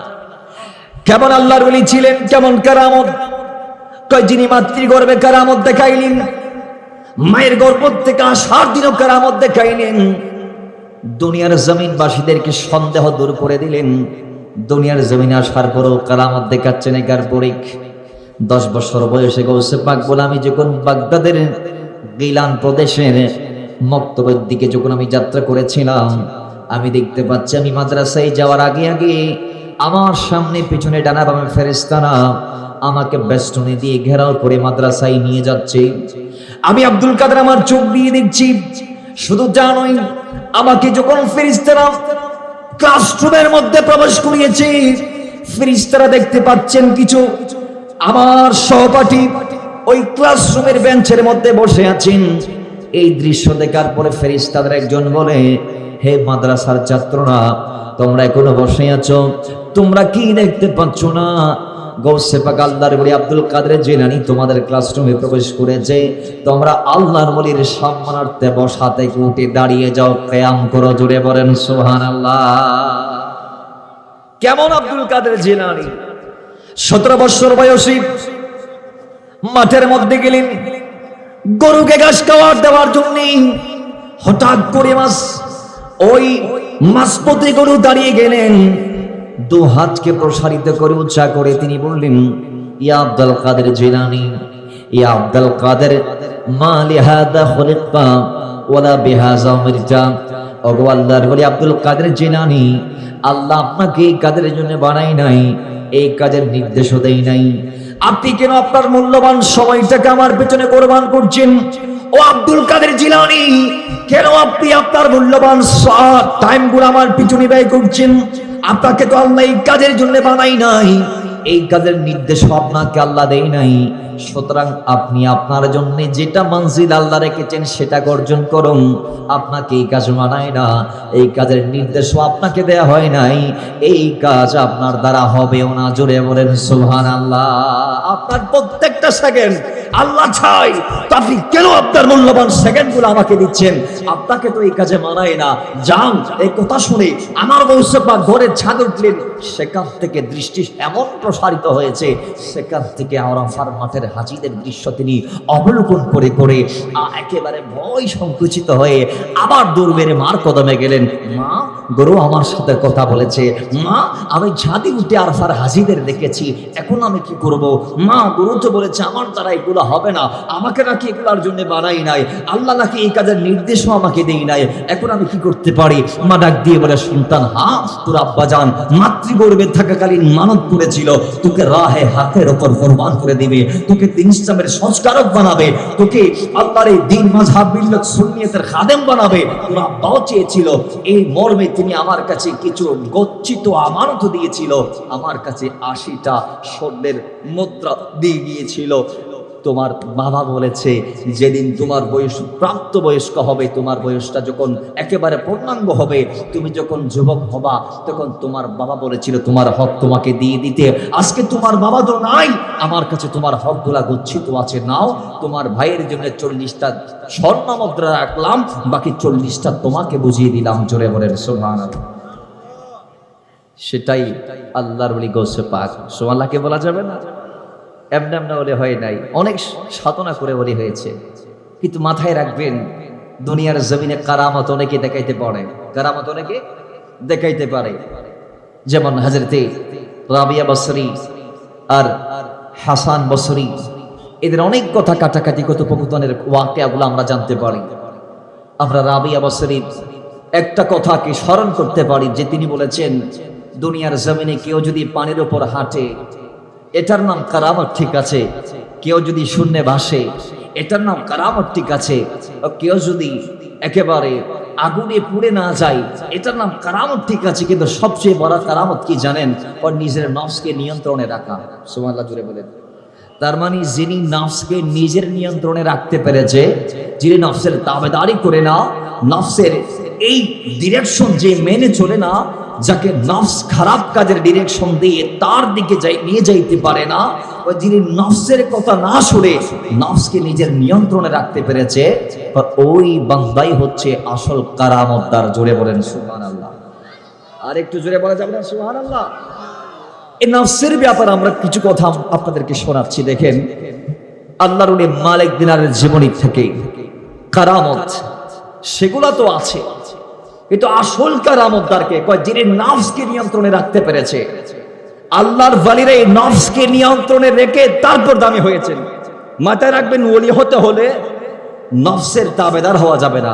আজকে তো আমরা সবাই নফসের তাবেদার, মন যা চাই আমরা তা করি। মনে কর দৌড়ে তুই মন এটা মাহফিল কি শ্রোতার অভাব আছে জানো, তুই এটা কিনে জল দে। ইশারার পরে 10টার পরে বিরিয়ানি দিব, আগা আগা যাবি দি, এখন যেন দরকার নাই। এন হয়ে রে নফসের তাবেদার বোধ কিয়া এখনো মাহফিলে তাই ন পারে নফস ইতরার পথ আটকাই দিয়ে এরা অধ্যক্ষ মজার থামাই দিয়ে দেন দিলে বহুত মানুষ আসে রে নাই, বড় গরিব ফরন আসে রে নাই। বাবার আমার ইনশাআল্লাহ সমস্যা নাই, চলবে। তাহলে এবার আসেন তো ওই আল্লাহর ওলি হযরত মালিক দিনার রাহমাতুল্লাহ আলাইহি তার জীবন থেকে আমরা এই নফস নিয়ন্ত্রণের একটা সবক আমরা নিতে পারি, যেটা তার জীবনকে দামি করেছে। সে সবক, তিনি প্রাথমিক যুগে ছিলেন একজন সারাবি। বলেন কি? জোরে বলুন সারাবি। সারাবি মানে যিনি মদ খাইতো। কে খাইতো? মদ। আমাদের সমাজে অনেকে আছে মদ খায়, আছে না নাই? আল্লাহ নবীর হাদিস, আল্লাহ নবী বলছেন কেউ যখন প্রথমবার খাবে 7 দিন সে অপবিত্র থাকবে, দ্বিতীয়বারে 40 দিন, তৃতীয়বার 80 দিন। অপর বর্ণনার মধ্যে সে প্রথমবার খেলে 40 দিন, দ্বিতীয়বার মদ খেলে 80 দিন, তৃতীয়বার 120 দিন সে নাপাক থাকবে। সেই 120 দিনের ভিতর সে মারা গেলে ঈমানের সাথে তার মৃত্যুবরণ হবে। জোরা বলুন, ঈমানের সাথে তার ইন্তেকাল হবে। তাহলে বলুন এবার আপনারা, আমরা কি মদ খাবো নাকি ছাড়বো? জোরে বলুন, খাবো না ছাড়বো? কিন্তু সমাজে মদ চলে কিনা, জোরে জোরে চলে কিনা, তাদের জন্য এই থিওরিটা। দেখেন, আল্লাহর ওলি মালিক দিনার সারাবি ছিলেন। একদিন তিনি মানুষদেরকে নিয়ে নসিহত করছেন, এরকম মানুষদেরকে নিয়ে নসিহত করছেন। হঠাৎ করে তার নসিহত থেকে একজন ব্যক্তি দাঁড়িয়ে তাকে প্রশ্ন করছিলেন যে হুজুর, আমি জানতে চাই আপনি ছিলেন একজন অনেক বড় সারাবি, মদ খেয়ে আপনি রাস্তায় পড়ে থাকতে আমি আপনাকে কয়েক বছর আগেও দেখেছি, তো হঠাৎ আপনার এত পরিবর্তনের কারণ কি? হঠাৎ করে নিজেকে এমন ভাবে বুঝিয়ে নিয়েছেন, এত আমার আল্লাহর ওলি হয়েছেন, আজকে আপনার কথা সাগরের মাছও শুনছে, কারণ কি আমি একটু জানতে চাই। জোরে বলেন সুবহানাল্লাহ। তো মুহাব্বতে দরুদ পড়ি, আল্লাহুম্মা সাল্লি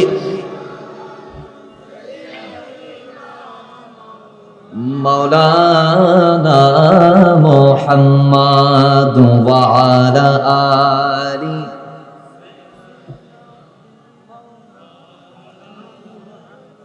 মুহাব্বতে দরুদ পাক পড়ি, আল্লাহুম্মা সাল্লি মাওলানা মুহাম্মাদ ওয়া আলা আলি সাইয়্যিদিনা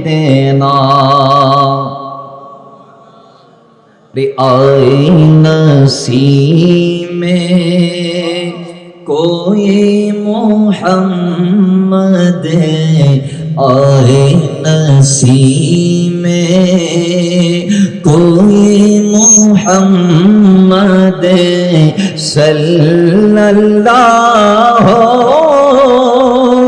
আলাইহি ওয়াসাল্লাম, किचने लगा दिल, किचने लगा दिल, किचने लगा दिल, सोए मोहम्मद सल्लल्लाहु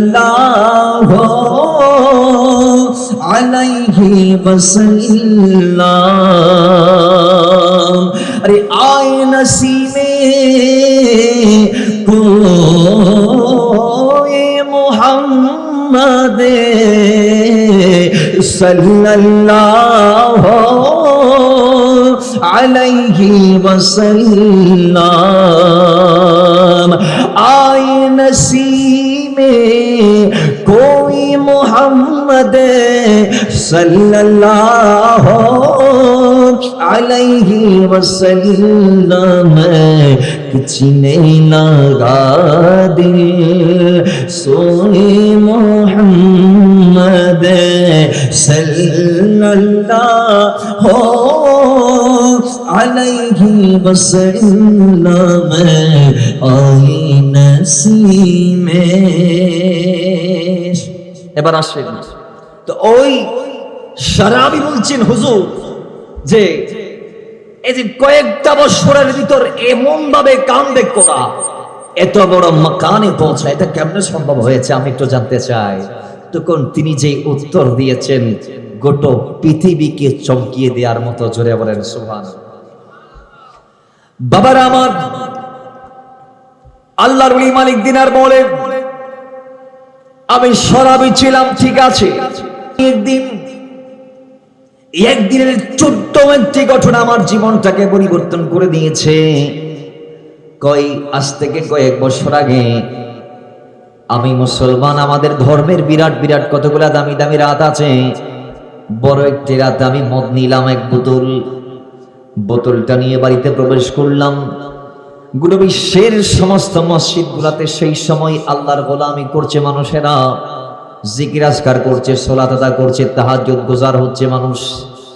ওই সময় মদের দোকানে গিয়ে অনেক টাকা দিই, মদ বিক্রেতা সেদিন আমার মদ দিতে চাই নাই, কিন্তু আমি টাকার মাধ্যমে তারা বাধ্য করলাম। আমি তাকে এক্সট্রা টাকা দিলাম, ডাবল পেমেন্ট করলাম, ডাবল পেমেন্ট করলাম। আমি তাকে বেশি টাকা দিয়ে মদের অফার করলাম যে আমার মদ আজকে দিলে আমি তোমাকে ডাবল দাম দেব। সে লোভ সামলাইতে না পেরে আমাকে মদ বিক্রি করে দিয়েছে, মদ বিক্রি করে দিয়েছে। ওই মদের বোতল নিয়ে আমি বাড়িতে গেলাম, যাওয়ার পরে এবার সেই মদ নিয়ে আমি বসলাম খাবার জন্য। গ্লাসের মধ্যে আমি মদ ঢেলেও নিব, নিয়ে আমি পান করবো। এই সময় আমি দেখলাম আমার একটা ছোট্ট মেয়ে ছিল, আমার মেয়েটা হামাগুড়ি দিয়ে এসে ওই চেয়ার ধরে দাঁড়িয়েছে, দাঁড়ার পরে টেবিলের উপর যে মদের বোতল গ্লাস আছে সেগুলোর উপর দু হাত বেড়ে দিয়েছে।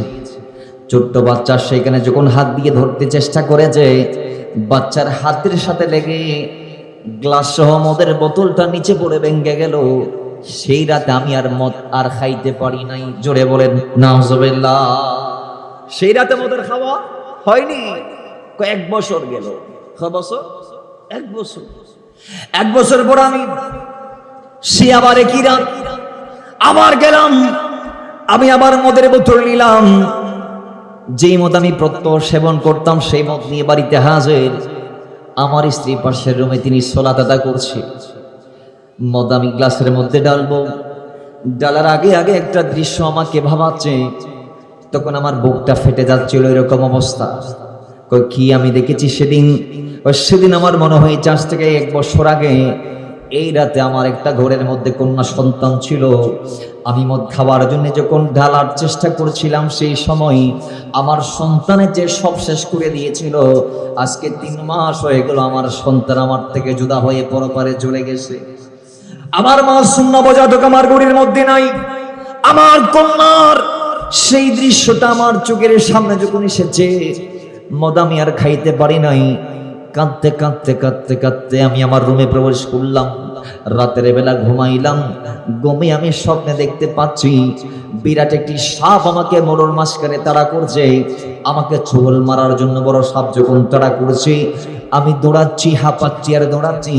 যাইতে যাইতে যাইতে যাইতে একজন বৃদ্ধ বান্দার দিদার আমি পাইলাম। এরপর তার থেকে সাহায্য চাইলাম, বাজান আমারে বাঁচান, জোরে বলেন সুবহানাল্লাহ। আমারে বাঁচান, আমি বাঁচতে চাই। আমি সাহায্য চাইলাম, কিন্তু বৃদ্ধ আমাকে সাহায্য করতে পারে নাই। সে আমাকে বলেছে, আমি আপনাকে সাহায্য করতে পারবো না, তবে আমি আপনাকে বাঁচার রাস্তাটা বলে দিতে পারি, জোরে বলেন সুবহানাল্লাহ।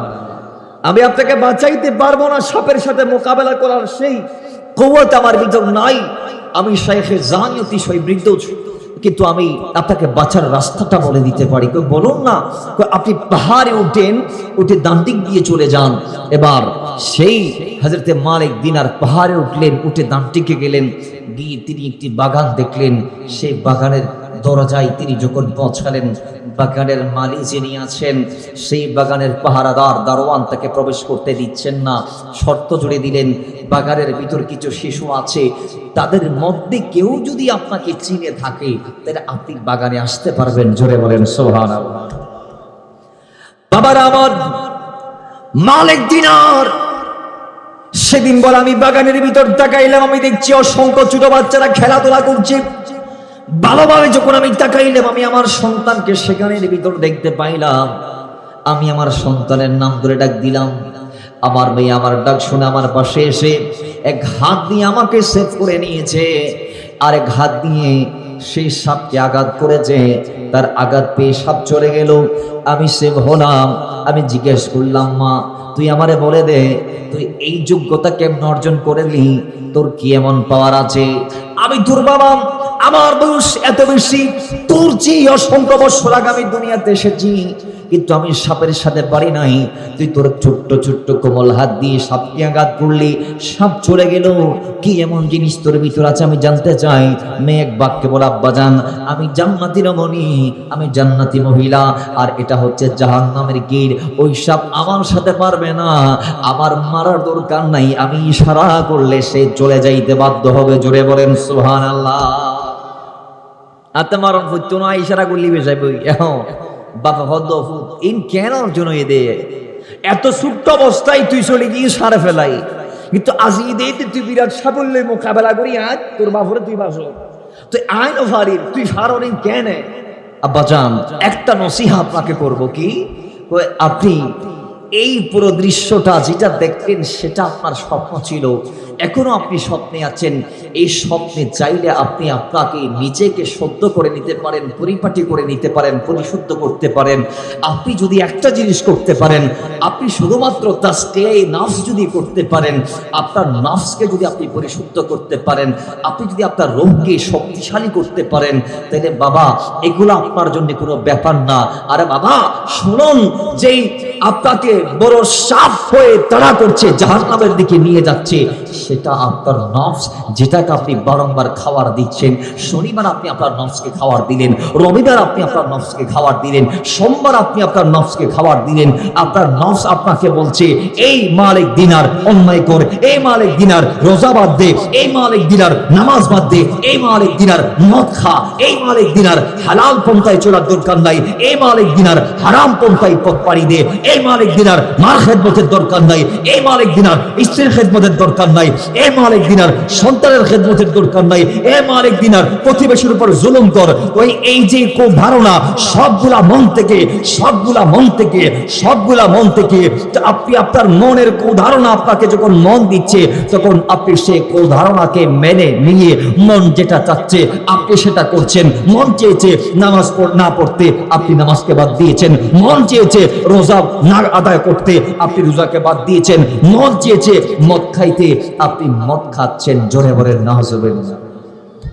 এগুলো সব মনের জবাব। তো আপনি আপনার এই নফস মোতাবেক চলতে চলতে আপনার নফসকে আপনি খাবার দিতে দিতে এত বড় করেছেন, যেটা আপনাকে আজকে দৌড়াই দৌড়াই তাড়া করে করে জাহান্নামের দিকেই নিয়ে যাচ্ছে, জাহান্নামের দিকেই নিয়ে যাচ্ছে। তো মাঝপথে একজন অতিশয় বৃদ্ধ দুর্বল ব্যক্তিকে যে আপনি দেখেছিলেন, যার গালের দাড়িগোড়া সাদা হয়ে গিয়েছে, আপনি তাকে পাইলেন জীর্ণ শীর্ণ অবস্থায়, একেবারে তিনি একেবারে হ্যাংলা হয়ে গিয়েছে। তো সেটা হচ্ছে আপনার রোহ। বাবারে আপনার রোহকে তো আপনি খাবার দেন নাই, বিদায় সে বৃদ্ধ হয়ে গিয়েছে, বিদায় সে দুর্বল হয়ে গিয়েছে। আজকে নফসের সাথে মোকাবেলা করে আপনাকে সে বাঁচাইতে পারে নাই, কারণ আপনি বাবা তাকে কোনোদিন খাবার দেন নাই। বাবা আজকের পর থেকে জীবনটাকে যদি দামি বানাইতে চান, নফসের খাবার দেয়া বন্ধ করে দেন, রূহকে খাবার দেয়া শুরু করে দেন। জোরে বলেন সুবহানাল্লাহ। সেদিন থেকে মালিক দিনার নফসকে আর খাবার দেই নাই, রূহকে খাবার দিয়েছে। সুবহানাল্লাহ। আচ্ছা, আমাদের যখন অন্যায় করতে মন চাই, রুয়ার নাফসের পার্থক্যটা করে দিচ্ছি। আমাদের যখন অন্যায় করতে মন চায়, মনে মনে বাধা দেয় কি দেয় না? অন্তরতুন একান আবেগ অনুভূতি হামনা করে খাই রে, আই নামাজ বাদ দি দিদি, আই অন্যায় করি দি, আই আর বাইরের বিরুদ্ধে মানুষের কাছে হয়ে দিদি, আই আর মার হক খাই ফেলাই দি, আই আর বাবতুন অন্যায় ভাবে সম্পদ মারি দিদি। হদে গোনা গরিবর আগে বিতরতুন জিন অনুশোচনা হাস করে, ইয়ের নাম রোহানিয়ত, বড় গরিব হরণ। আর একখানা বড় গরিব হরণ। গোনা গরিবর আগে বিতরতুন অনুশোচনা জিন হাস করে, এর নাম রোহানিয়ত। আর অন্যায় গর কি হই মাও সাই ফেলা বিদেরি, কি হই ইবে বাদ দি ফেলা, এর নাম নফসানিয়ত। তো মেয়ে বললেন, আব্বা জান, আজকের পর থেকে আপনি আপনার নফসকে যদি দুর্বল করতে চান, তাহলে আপনাকে রহকে শক্তিশালী করতে হবে। তো আপনি একটা কাজ করতে পারেন, জীবনটাকে দামি করতে আপনি রহকে খাবার দেন, নফসকে খাবার দিয়া বন্ধ করে দেন। সেদিনের পর থেকে একটানা 20 বছর মালিক দিনার নফসকে খাবার দেয় নাই। জোরে বলেন সুবহানাল্লাহ। মালিক দিনার একটা প্রিয় জিনিস ছিল মাংস খাওয়া। কি খাওয়া? মাংস খাওয়া। এখন 20 বছর মাংস না খায়, জিবি আগে প্রত্যেক দিন মাংস লই গরজ যাইতে হইবে, 20 বছর মাংস না খায়। একদিন মনে সাধ্য মাংস হইবে, খাবেন লাই। কি খাবেন লাই? মাংস হইবে। বাবার আমার আল্লাহর ওলি মালিক দিনার গেলেন মাংসের দোকানে। যাওয়ার পরে দোকানদারকে বলে, আমার 1 কেজি মাংস দেন। দোকানদার 1 কেজি মাংস তাকে পরিপাটি করে দিয়ে দিলেন, একেবারে সার্ভ করে দিয়ে দিলেন। দেওয়ার পরে মালিক দিনার সেই মাংসের তোলে নিয়ে বাড়ির দিকে যাত্রা করেছিলেন। দোকানদার ডাক দিয়ে বলে তার কর্মচারীকে, হে আমার কর্মচারী, এই ব্যক্তিটা 20 বছর আগে আমার কাছে প্রত্যেক দিন আসতো, মাংস নিয়ে যাইতো। আল্লাহর কসম 20 বছর ধরে আমি তাকে আমার দোকানে আর মাংস নিতে আসতে দেখি নাই। আমার জানার মধ্যে টানা 20 বছর তিনি আর মাংস খাই নাই। 20 বছর পর তিনি আজকে হঠাৎ করে এসেছে। আমার মন আমাকে বলছে সে খাওয়ার জন্য আসে নাই। মনে হয় আজকেও সে মাংস খাবে না। তুমি একটু খবর নাও, তার পিছন পিছন যাও, একটু গিয়ে দেখো সেই মাংসগুলা কি করে, একটু গিয়ে দেখো। কই ওই খাদেম এবার মালিক দিনারের পিছন পিছন পথ পাড়ি দিতে দিতে দিতে তার ঘরের মধ্যে গেলেন। গিয়ে একটু ভালোভাবে তাকাইলেন, ঘরের ভিতর থেকে আবার শোনা যায় মালিক দিনার তার নফসকে বলছেন, হে আমার নফস, হে আমার অশান্ত আত্মা, 20 বছর আমি তোরে খাবার দিই নাই। 20 বছর পর তুই মাংস খাবার জন্য আমার অনুরোধ করলি। আমি মাংস কিনে এনেছি, কিন্তু আমি খাইতে পারবো না। আমি তোরে খাবার দিতে, জোরে বলেন, আমি তোরে খাবার দিতে আমি খাইতে পারলাম না। আমি এই মাংসগুলো আল্লাহর রাস্তায় সাদকা করে দেব। আমি কিনলাম, তোরে খাবার দিতে পারি নাই। আমি তোর কাছে দুঃখ প্রকাশ করছি। এই কথা বলে গড়ের ভিতর থেকে বের হয়ে একজন পথের ফতিককে তিনি ডেকে তার গড়ের মধ্যে এনে সেই মাংসগুলা তাকে সাদকা করে দিলেন। জোরে বলেন সুবহান। দিয়ে দিয়েছে, তারপর খাই নেওয়া ন খাই। এই বাবা আল্লাহর ওলি হয়েছেন যার দরুন একদিন তিনি যখন নদী পাড়ি দিচ্ছেন, নদী পাড়ি দেওয়ার জন্য যখন নৌযান উঠে মাছ পথে গেলেন, এখন ভাড়া উঠাচ্ছে। নৌকার মাঝি যে আছে সে কি উঠায়? ভাড়া। ভাড়া তুলতে তুলতে মালিক দিনারের কাছে আসে, কয় টিয়া দ। কি দ? খোদবা আত্ম তো টিয়া নাই আত্ম।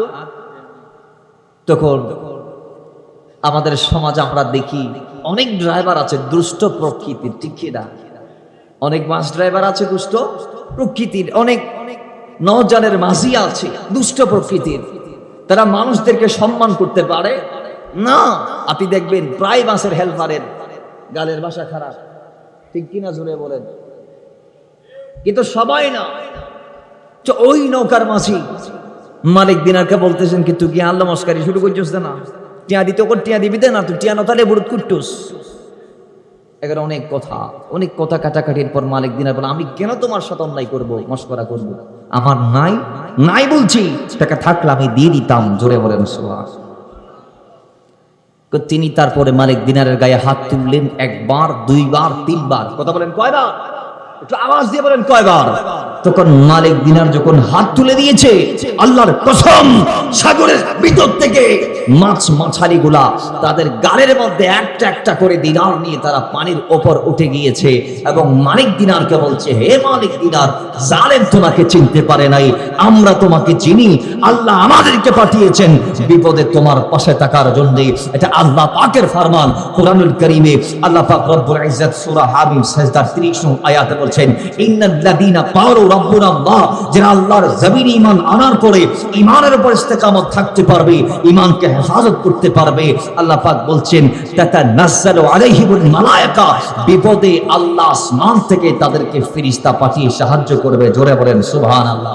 আল্লাহ এরপর বলছেন, আল্লাহ তাখাফু ওয়ালা তাহজানু, তাদের কোনো চিন্তা নাই, তাদের কোনো টেনশন নাই। ওয়া আবশিরু বিল জান্নাতিল্লাতী কুনতুম তুআদুন, তাদের জন্য রয়েছে রবের মহা পুরস্কার জান্নাত। জোরে বলেন সুবহানাল্লাহ। আল্লাহ পাঠাই দিয়েছে মাছালিদেরকে, সেখানে কয়েকটা মাছের মুখ থেকে কিছু দিনার নিয়ে নওজানের মাঝে যিনি তাকে দিলেন। এরপর তিনি বাকি পথ পায়ে হেঁটে পার হলেন। জোরে বলেন সুবহানাল্লাহ। তার টাকা তাকে বোঝাই দিয়ে নদী নামি গেলেন। তিনি নামার পরে পা দিয়ে পানির উপর হেঁটে হেঁটে বাকি পথ পাড়ি দিয়েছেন। জোরে বলবেন না সুবহানাল্লাহ। তাহলে আল্লাহর ওলিদেরকে এমন শান, এমন মান, এমন দারাজাত, এমন মর্যাদা দিয়েছেন কে? একটু আওয়াজ দিয়ে বলতে হবে কে? এখন আমাদের দেশে একদল আছে কয় না আমরা মানি না। আরে ভাই, মালিক দিনার পায়ে হেঁটে নদী পাড়ি দিয়েছে, এটা আল্লাহ পাকের বিশেষ করুণা তার প্রতি। আল্লাহ পাক ডাক দিয়ে বলছে কোরআনুল কারীমের 3 নং পারা 18 নং পৃষ্ঠা সূরা আলে ইমরানের 73 নং আয়াতে আল্লাহ পাক বলছেন, কুল ইন্নাল ফাদলা বিয়াদিল্লাহ ইউতিহি মান ইয়াশা, কই আল্লাহর এই জমিনে যা হবে, যত শ্রেষ্ঠত্ব আছে, যত ফজল আছে, যত সম্মান আছে, সমস্ত ফজল শ্রেষ্ঠত্বের মালিক আল্লাহ। এবং আল্লাহ যাকে চাই, কুল ইন্নাল ফাদলা বিয়াদিল্লাহ, আল্লাহর হাত থেকে ইউতিহি মান ইয়াশা, আল্লাহ যাকে চাই আল্লাহ তাকে সম্মানিত করেন, সে শ্রেষ্ঠত্বের মালিক বানিয়ে দেন। তো আল্লাহ পাক রব্বুল ইজ্জত মালিক দিনারকে শ্রেষ্ঠত্ব দিয়েছে, পায়ে হেঁটে নদী পার হওয়ার সুযোগ করে দিয়েছে। আমাদের সমাজের যারা বিরোধী আছো, না মানার তো কোনো প্রশ্নই আসে না। আরে ভাই, মালিক দিনার তো তোমার দেওয়া ক্ষমতাই হেঁটে হেঁটে নদী পাড়ি দেই নাই, তিনি আল্লাহ প্রদত্ত ক্ষমতাই পায়ে হেঁটে নদী পাড়ি দিয়েছে। কথা বলেন ঠিক না ঠিক? আমরা যখন আল্লাহর ওলিদের কেরামত বলি, আমাদের দেশের একদল আছে মুখ একেবারে কালো হয়ে যায়, মানতে নারাজ। গৌসে পাকের আজমত গুলা যখন আমরা বলি, গৌসে পাকের কেরামত যখন আমরা বলি, তারা মানতে চায় না। না মানার কি আছে? গৌসে পাক 170 জন মুরিদের বাড়িতে ইফতার করেছেন। এটা আমাদের জন্য আনন্দের, কারণ তিনি আমার নবীর উম্মত। ঠিক কি না? জোরে বলেন, একটু আওয়াজ দিয়ে বলেন না ঠিক কি না? তারা মানতে চায়। জোরে বলেন না, তারা মানতে চায়। আমরা যখন বলি গৌসে পাক মায়ের গর্ভ থেকে 18 পারা শিখে আসছে, তারা মানতে চায় না। কেন? সেখানে অনেক কথা। বিজ্ঞান যেখানে মাথা নত করেছে, সেখানে আপনি কে? যারা নাস্তিক এতদিন কোরআন যারা মানে না, এই দার্শনিকরা, দর্শন শাস্ত্রে যারা বিশ্বাসী, এরা পর্যন্ত যেটা মানি নিছে, সেটা আপনি না মানার কে? বিজ্ঞান কি বলছে জানেন? বিজ্ঞান বলছে, মেডিকেল সায়েন্স বলছে, একজন সন্তান মায়ের পেটে থাকাকালীন বাচ্চার ভ্রূণের বয়স যখন 4 মাস 10 দিন হয়, সেই সময় আল্লাহ বাচ্চাকে জান দেয়। সে 4 মাস 10 দিন থেকে হাত পা নড়াচড়া শুরু করে, তার হাত বিট করতে শুরু করে, এবং ওই বাচ্চা সেই সময় থেকে দুনিয়াতে আগমনের আগ অবধি তার বাবা যখন তার মাকে টাচ করে ধরে, তখন বাচ্চা পেটের ভিতর থেকে বুঝতে পারে, এবং বাবা বাইরের থেকে যা যা বলে, আল্লাহর কসম মেডিকেল সায়েন্স বলছে, সন্তান পেটের ভিতর থেকে সবগুলা শুনতে পায়। জোরে বলেন।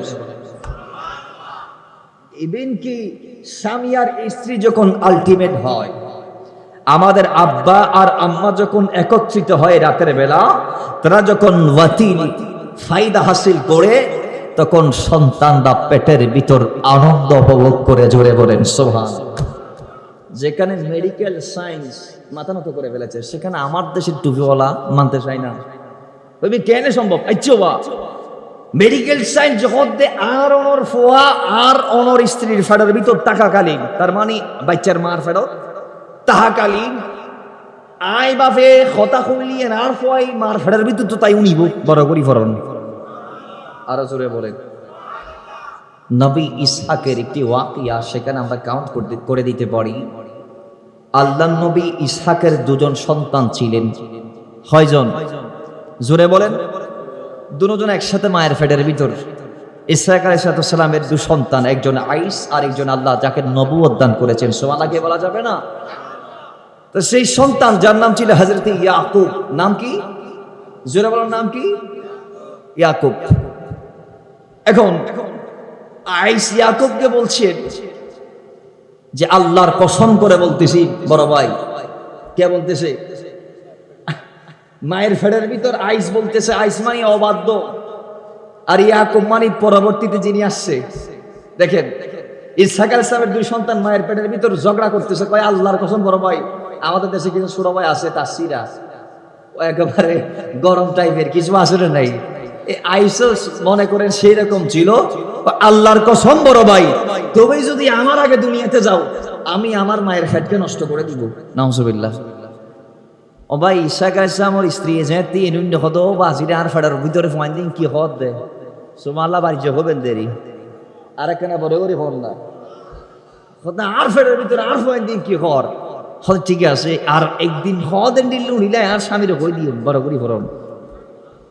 স্বামীকে শেয়ার করলেন, এতারা দোনো ভাই এনেন হতা আর একদিন হদ দেন দিলে টাইম কেন আর হইবে। তে আবার দোনো ভাই ঝগড়া শুরু করছে মার ফেডের ভিতর। কোথায়? মায়ের রেহেমের ভিতর দুই ভাই আবার ঝগড়া শুরু করছে। ঝগড়া যখন শুরু করছে তখন ছোট ভাই আইস ইয়াকুবকে বলছে, ইয়াকুব তুমি যদি আমার আগে দুনিয়াতে যাও, ওই যেটা বলছি মার ফেটকে কি করে দিব? নষ্ট করে দিব এবং তোমাকে হত্যা করব। নাউজুবিল্লাহ, জোরে বলেন। তোমাকে হত্যা করব আর মায়ের রেহেমকে কি করে দিব? বরবাদ করে দিব। তখন আল্লাহর নবী ইসহাক আলাইহিস সালাতু ওয়াস সালাম বাইরে থেকে আওয়াজ দিচ্ছে, সন্তান শান্ত হও, শান্ত হয়ে যা, শান্ত হয়ে যা। তোরা দুই ভাই মায়ের পেটের ভিতর মারামারি করিস না। আমি তোদের পিতা ইসহাক আলাইহিস সালাতু ওয়াস সালাম বলছি যে একজন ভাই আরেকজন ভাইকে হত্যা করতে পারে না, এবং তোদের মা তোদেরকে পেটে রেখে সে তোদেরকে চিরঋণী করে ফেলেছে। তোরা তোদের মায়ের পেটকে নষ্ট করার ক্ষমতা রাখোস না। জুড়ে বলেন না। তখন শান্ত হলো। এরপরও দুনিয়াত আইবের সৎ আইস আগে আগিয়ে, দুনিয়াত আইবের সৎ আইস আগে আগিয়ে চাল্লাই। আইস ওরা আইস হদে জীবে অবাধ্য, জীবে আইস মানি অবাধ্য, আর ইয়াকুব মানি যিনি পিছে এসেছেন, পরবর্তীতে এসেছেন, একটু পরে এসেছেন। সুবহানাল্লাহ কি বলা যাবে না? আরো জোরে বলেন। বাবারা আমার, শুধু নবীরা নয়, শুধু নবীরা নয়, এগুলো তো কোরআনের কথা। শুধু নবীরা নয়, আল্লাহর ওয়ালিরা নয়, মেডিকেল সায়েন্স বলছি আমার আপনার সন্তান পেটের বাইরের থেকে আমার আপনার কথা শুনে বোঝে। জোরে বলেন সুবহানাল্লাহ। এটা আমি একটা প্রুফ দিচ্ছি। আমাদের দেশে ম্যাক্সিমাম নারী আছে না নাই, গর্ভাবস্থায় তারা মোবাইল দেখে, একের পর এক রিলস দেখে, টিকটকে, ফেসবুকে, ইনস্টাতে, ইউটিউবে, বিভিন্ন সোশ্যাল নেটওয়ার্কের যেগুলো সাইট আছে সেগুলোতে তারা ঘন্টার পর ঘন্টা কি দেখে? মোবাইল দেখে দেখে তারা কাটাই দেয়। তো মা এ মোবাইল চার্জ ফয়ে ফাটার ভিতর তোর মোবাইল মারোয়াতি সারুনের ঠিক নেবে, ঠিক কথা হন না, আরো বড় বড় হন না। মায়ও সার ফুয়ায়ও উনের মারলে ফুয়াই কি রেবে।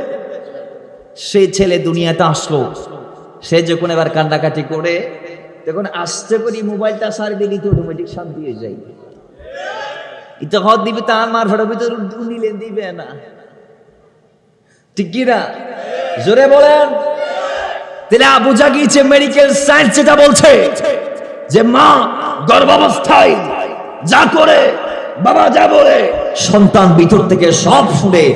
আমার গৌসে পাক আব্দুল কাদের জিলানী, আবু সালেহ মুসা জঙ্গির পৃষ্ঠ মোবারক থেকে যখন আম্মাজান সানিয়ে ফাতেমার যখন দেহে মোবারকে গিয়েছে, সেই সময়ে আম্মাজান সানি ফাতেমা প্রত্যেক দিনের তার যে ওয়াকিয়া আমরা জানি, সেই মা সানি ফাতেমা প্রত্যেক দিন সকাল বেলা ফজরের নামাজ পড়ে 18 পারা কোরআনুল কারীমের তেলাওয়াত করত। তাহলে এবার বলুন, আব্দুল কাদের জিলানী মায়ের পেট থেকে মায়ের আওয়াজ শোনার ক্ষমতা রাখে কি রাখে না? জোরে বলেন, রাখে কি রাখে না? আমার গৌসে পাক কি যেমন তেমন বেড়ানি? আমার আপনার মতো, দুনিয়ার অন্যান্য আল্লাহর ওলিদের মতো না। কেমন? তিনি ওই জাতে পাক যাকে মেনে নিলে ওলি হওয়া যায়। সুবহানাল্লাহ বলবেন না? আর একটু জোরে বলবেন না? সেই জাতে পাকের নাম আল্লাহর ওলি আব্দুল কাদের জিলানী। এই জন্য তিনি মায়ের পেট থেকে 18 পারা শিখে দুনিয়াতে এসেছেন। ছোট্ট অবস্থায় মক্তবে গেলেন। ওস্তাদ সূরা ফাতিহা পড়ার আগে তাআউযের সবক দিলেন। আমার আব্দুল কাদের জিলানী তাআউযের সাথে তাসমিয়া বলে দিলেন। ওস্তাদ যখন বলে আউযু বিল্লাহি মিনাশ শাইতানির রাজিম, গাউসে পাক বলে বিসমিল্লাহির রহমানির রহিম। জোরে বলি আল্লাহু আকবার। গাউসে পাক কয় মনে হয় আউযু বিল্লাহ বিসমিল্লাহ শিখছে, বাকিটা জানে না। আমি একটু সূরা ফাতিহার প্রথম লাইন শোনাই দেই, আলহামদুলিল্লাহি রাব্বিল আলামিন। আমার গাউসে পাক বলে আর রহমানির রহিম মালিকি ইয়াউমিদ্দিন ইয়্যাকা না'বুদু ওয়া ইয়্যাকা নাস্তাঈন। বলতে বলতে 18 পারা এক দাঁড়ানোতে বলে দিয়েছে। জোরে বলে ক্ষমতা আসে না নাই? কম না বেশি? জোরে বলেন, আরো জোরে বলেন। কারামত দেখাইছে কি দেখায় নাই? বাহাজাতুল আসরারে আসছে। ও ওলি আল্লাহর কারামতে বিশ্বাসীরা, গৌসে পাক একজনের জীবন থেকে সবক নিলে আপনার জন্য কাফি হয়ে যাবে। আমার গৌসে পাক বলছেন যে আমি গোটা দুনিয়াতে এই 40 থেকে 51 থেকে 91 বছর বয়স, মাত্র এই 40 বছর হায়াতে জিন্দেগিতে আমার লাইফের 51 থেকে 91 বছর, 51 থেকে 91 বছর মদিনা বলার নির্দেশ ক্রমে যে 40টা বছর আমি গুজার করেছি, সেই 40 বছরে আমি জমিনবাসীকে 24,000 কারামত দেখিয়েছি। তোর মধ্যে সর্বনিম্ন কারামত হচ্ছে মরারে জিন্দা করা। জোরে বলেন সো মরারে কি করা? জোরে বলেন মরারে। সর্বোচ্চ হচ্ছে আসমানের চাঁদ এবং সূর্যের সাথে জমিনে দাঁড়িয়ে কথা বলা। সুবহানাল্লাহ জোরে বলেন। ক্ষমতা আছে না নাই? মরা মুরগি আমার গৌসে পাক জিন্দা করতে পারে কি পারে না? মরা চিল গৌসে পাক জিন্দা করতে পারে কি পারে না? আরে ভাই গৌসে পাক কথা বলছেন এরকম, মাইকটাই সাউন্ড নাই, গৌসে পাকের আওয়াজের এত তাসির, সামনে যেভাবে শুনছেন 70,000 মানুষের পিছনে যিনি বসছে গৌসে পাকের মজলিসে, প্রাথমিক সময়ে যদিও মানুষ কম ছিল, পরবর্তীতে খুব অল্প সময়ে সংখ্যা ছাড়িয়ে গেল 70,000-এ। কয় হাজার? জোরে বলেন কয় হাজার? এমন কথা গৌসে পাক বলতেন যার কথা শুনে মানুষ সরাসরি নিচে বসে আল্লাহকে দেখতেন, নিচে বসে নবীকে দেখতেন। এমন কথা আমার গৌসে পাক বলেছেন যে কথাগুলো আজও আমাদের কানে মুক্তার মতো বাজে। গৌসে আজম এমন ব্যক্তি ছিলেন যার কথাগুলো শোনার জন্য রেজালুল গায়ব আল্লাহর ওলিরা নিচে নেমে আসতো, ফেরেশতারা নিচে নেমে যাইতো। জিনেরা আল্লাহর ওলি গৌসে আজমের কথা শোনার জন্য চলে আসতো দলবল নিয়ে, এবং মানুষের সংখ্যা ছিল 70,000। সেখানে ওলামা ছিল, সেখানে তোলাবা ছিল, সেখানে নোকাবা ছিল, সেখানে আল্লাহর ওয়ালি ছিল, আবদাল ছিল, আওতাদ ছিল, কুতুব ছিল, গৌস ছিল। জোরে বলেন সুবহানাল্লাহ। সেখানে খাজা খিজিরও ছিল। সুবহানাল্লাহ কি বলা যাবে না? এরকম কথা বলছে। ফাঁসে সিল একটা উড়ি যাইতেছে, এইতে একটা সিটকার দিছে। কি সিলে সিটকার একটা দেওয়ার পরে গৌসে পাক হাওয়াকে নির্দেশ দিলেন তাকে 2 ভাগ করে ফেলে। তার কত বড় সাহস, সে আমার জলসার পাশে এসে সে চিৎকার মারে, তাকে 2 ভাগ করো। আল্লাহর কসম, হাওয়া তার পাওয়ার দিয়ে চিলকে 2 ভাগ করে দিলেন। চিল উড়ে 2 ভাগ হয়ে গৌসে পাকের জলসার সামনে পড়ে গেল, 2 ভাগ হয়ে। বাবার আমার পরবর্তীতে আমার গৌসে পাক আব্দুল কাদের জিলানী জলসা শেষ করে যখন তার পিঠের উপর হাত দিলেন, চিল জোড়া লেগে উড়াল দিয়ে উপরে চলে গেল। জোরে বলে দুই টুকরা ছিলেটা কি হয়ে গেছে? জোড়া লেগে পাকা ঝেড়ে উপরে চলে গেছে। সুবহানাল্লাহ জোরে বলেন। কেমন ব্যক্তি ছিলেন আমার গৌসে পাক? একটা মা তার সন্তানকে নিয়ে গৌসে পাকের কদমে গেলেন। যাবার পর তিনি ডাক দিয়ে বলে, আব্দুল কাদের জিলানী, ও গৌসে পাক, আপনার কদমে একটি চাওয়া আছে, আমার সন্তানটাকে আপনি আল্লাহর ওলি বানাই দেন। জোরে বলেন, আমার সন্তানকে কি বানাবেন? ওলি আল্লাহ বানাবেন হুজুর, আপনার কদমে এটাই চাই। তখন গৌসে পাক বলছেন, মারে সাধনা ছাড়া তো ওলি আল্লাহ হওয়া যাবে হন না। গুমজায় যাই ওলি দিতে দিবেন না, কেরামত উনি ওলি দিতে দিবেন না। এই না ওনারা তো নিজের জীবন ইউজ করণ করিব, ব্যবহার করণ করিব। আল্লাহর ওলি কিভাবে ওলি আল্লাহ এই মোতাবেক তো চলন করিব। যদি অন সলিদ পাইলি আল্লাহ চাইলে অনরি আল্লাহ পারিবেন। বড় করি ফরন সুবহানাল্লাহ। বাবার আমার মা এবার সন্তানকে দিয়ে চলে গেলেন। দীর্ঘ মাস 20 মাস সন্তানকে দেখতে আসলেন গৌসে পাকের কদমে। মা সন্তানকে দেখতে আসার পরে গৌসে পাকের কদমে এসে দেখতে পাচ্ছেন সন্তান একেবারে জীর্ণ শীর্ণ হয়ে গেল। মাংসের ভিতর হাড্ডি ঢুকে গেল, হাড্ডির ওপর মাংস আর নাই, একেবারে হ্যাংলা পাতলা টাইপের হয়ে গেল। সন্তান ভালোভাবে যখন তার দিকে মাথা কাইলেন, দেখতে পাচ্ছে একটা সামনে রুটি আছে, শুকনো রুটি, কোনো ঝোল নাই, কোনো তরকারি নাই, নাই কিছু নাই, সামান্য একটা শুকনো রুটি। গৌসে পাকের দরবারে মায়ের সন্তানটা কাঁদছে। মা বলে, গৌসে পাকের দরবারে মনে হয় খাবারের অভাব বিদায় আমার সন্তান শুকনো তরকারি ছাড়া পুষ্ট খাচ্ছে। জোরে বলেন সুবহান। গৌসে পাক কি খায়? মুরগির রোজ খায়। রে হুজুর, আমি তো অত্যন্ত বেশি কষ্ট পাইলাম, এটা কেমনে সম্ভব? আপনাকে আমার ছেলেকে দিয়ে গেলাম, আপনি আমার ছেলেকে এইভাবে নৈরাশ করছেন। আপনি খাচ্ছেন বোনা মাংস মুরগি, আমার সন্তানকে দিচ্ছেন শুকনো আটার রুটি, যেটা ছিঁড়লে ছিঁড়ে যাবে না, টানলে টানা যাবে না, অনেক দিনের পুরনো বাসি। এরকম একটা শুকনো রুটি আমার সন্তানকে খাইতে দিচ্ছেন, আর আপনি মজার মাংস খাচ্ছেন। চোখের পানি ছেড়ে দিয়ে মা যখন এই আবদার টুক করলেন, গৌসে পাক আব্দুল কাদের জিলানী বলছেন, মা তুমি এটা দেখলাম, ঠিক আছে এবার এটা দেখো। গৌসে পাক সেই মুহূর্তে ওই মরা মুরগির হাড় চিবাই যেগুলা সামনে রেখেছিলেন, সেই মরা মুরগির হাড়ের মধ্যে আমার গৌসে পাক হাত দিতে দেরি, আল্লাহর কসম সেই মরা মুরগি জিন্দা মুরগিতে পরিণত হয়েছে। জোরে বলেন সুবহান আল্লাহ। ইয়া রাসূলুল্লাহ, গৌসিয়াত মুস্তাগীথ ঘরে ঘরে জালো জিন্দাবাদ। তাহলে সেই মরা হাট থেকে কি হলো? মুরগি। জোরে বলো, মরা হাট থেকে মুরগি। তো গৌসে পাক বলছেন, মা যেদিন আপনার সন্তান এই মাকান হাসিল করবে, সেদিন আপনার সন্তান তিরিয় মুরগির রোস্ট খাইতে পারবে। এর আগে নয়। আমি আব্দুল কাদের মুরগির রোস্ট খাচ্ছি সেটা দেখছেন, আপনি কি জানেন না? এই আব্দুল কাদের বাগদাদের ধ্বংসস্তূপে 25 বছর একটানা লতা পাতা খেয়ে, দানাদার খাদ্য খেয়ে, মাত্র বিন্দু বিন্দু পানির ফোঁটা খেয়ে তিনি মুজাহাদা করেছিল। জোরে বলেন সুবহানাল্লাহ। আপনি অবাক হয়ে যাবেন গৌসে পাকের মুজাহাদার ইতিহাস শুনলে। বাবা বাহাজাতুর আসরার এসেছে শেষ 3 বছর। 1 বছর খাইলেন দানাদার খাদ্য, দ্বিতীয় বছর খাইলেন পানি জাতীয় খাদ্য, শুধু পানি খাইছে আর কিছু খাই নাই। একেবারে শেষতম বছর মুজাহাদার, শেষতম বছর একেবারে 25তম যেই বছর, সেই বছরটা কাটাচ্ছেন এমন ভাবে যে পুরো বছরে গৌসে পাক একটা দানাও খাই নাই, 1 ফোঁটা পানিও খাই নাই। আমার গৌসে পাক 1 সেকেন্ডের জন্য বিশ্রামেও যাই নাই। তিনি বিশ্রামহীন অবস্থায়, নিদ্রাহীন অবস্থায় আল্লাহ আল্লাহ আল্লাহ আল্লাহ বলে কাটিয়েছে। জোরে বলেন সুবহানাল্লাহ।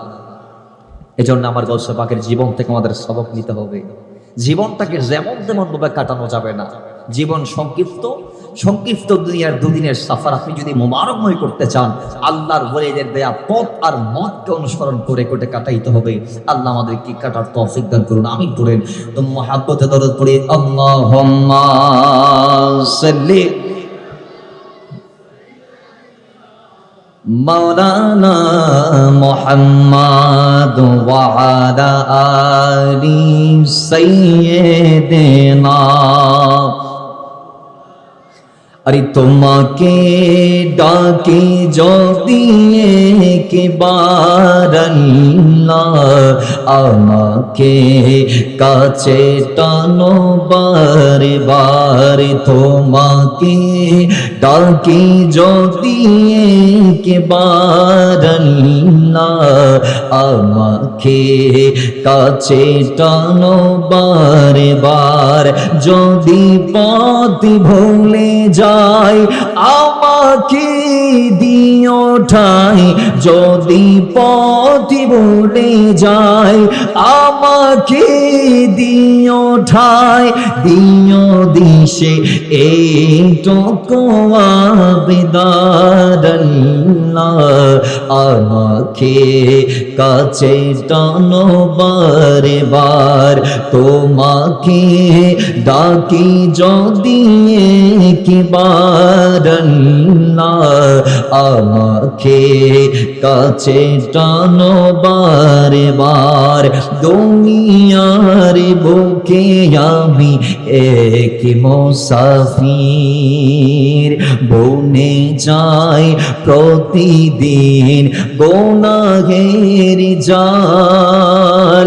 স্বপ্নের দল বেঁধে রাতে করে ভিড়, আসবে কি কাঙ্ক্ষিত সোনালি সকাল। হয়ে গেলে পেরেশান ও আমার রহমান, হয়ে গেলে পেরেশান ও আমার রহমান। জিকিরেতে হতে দিও একাকার আল্লাহ, আমাকে কাছে টানো বারে বার। তোমাকে ডাকি যদি একবার আল্লাহ, আমাকে কাছে টানো বারে বার। আল্লাহুম্মা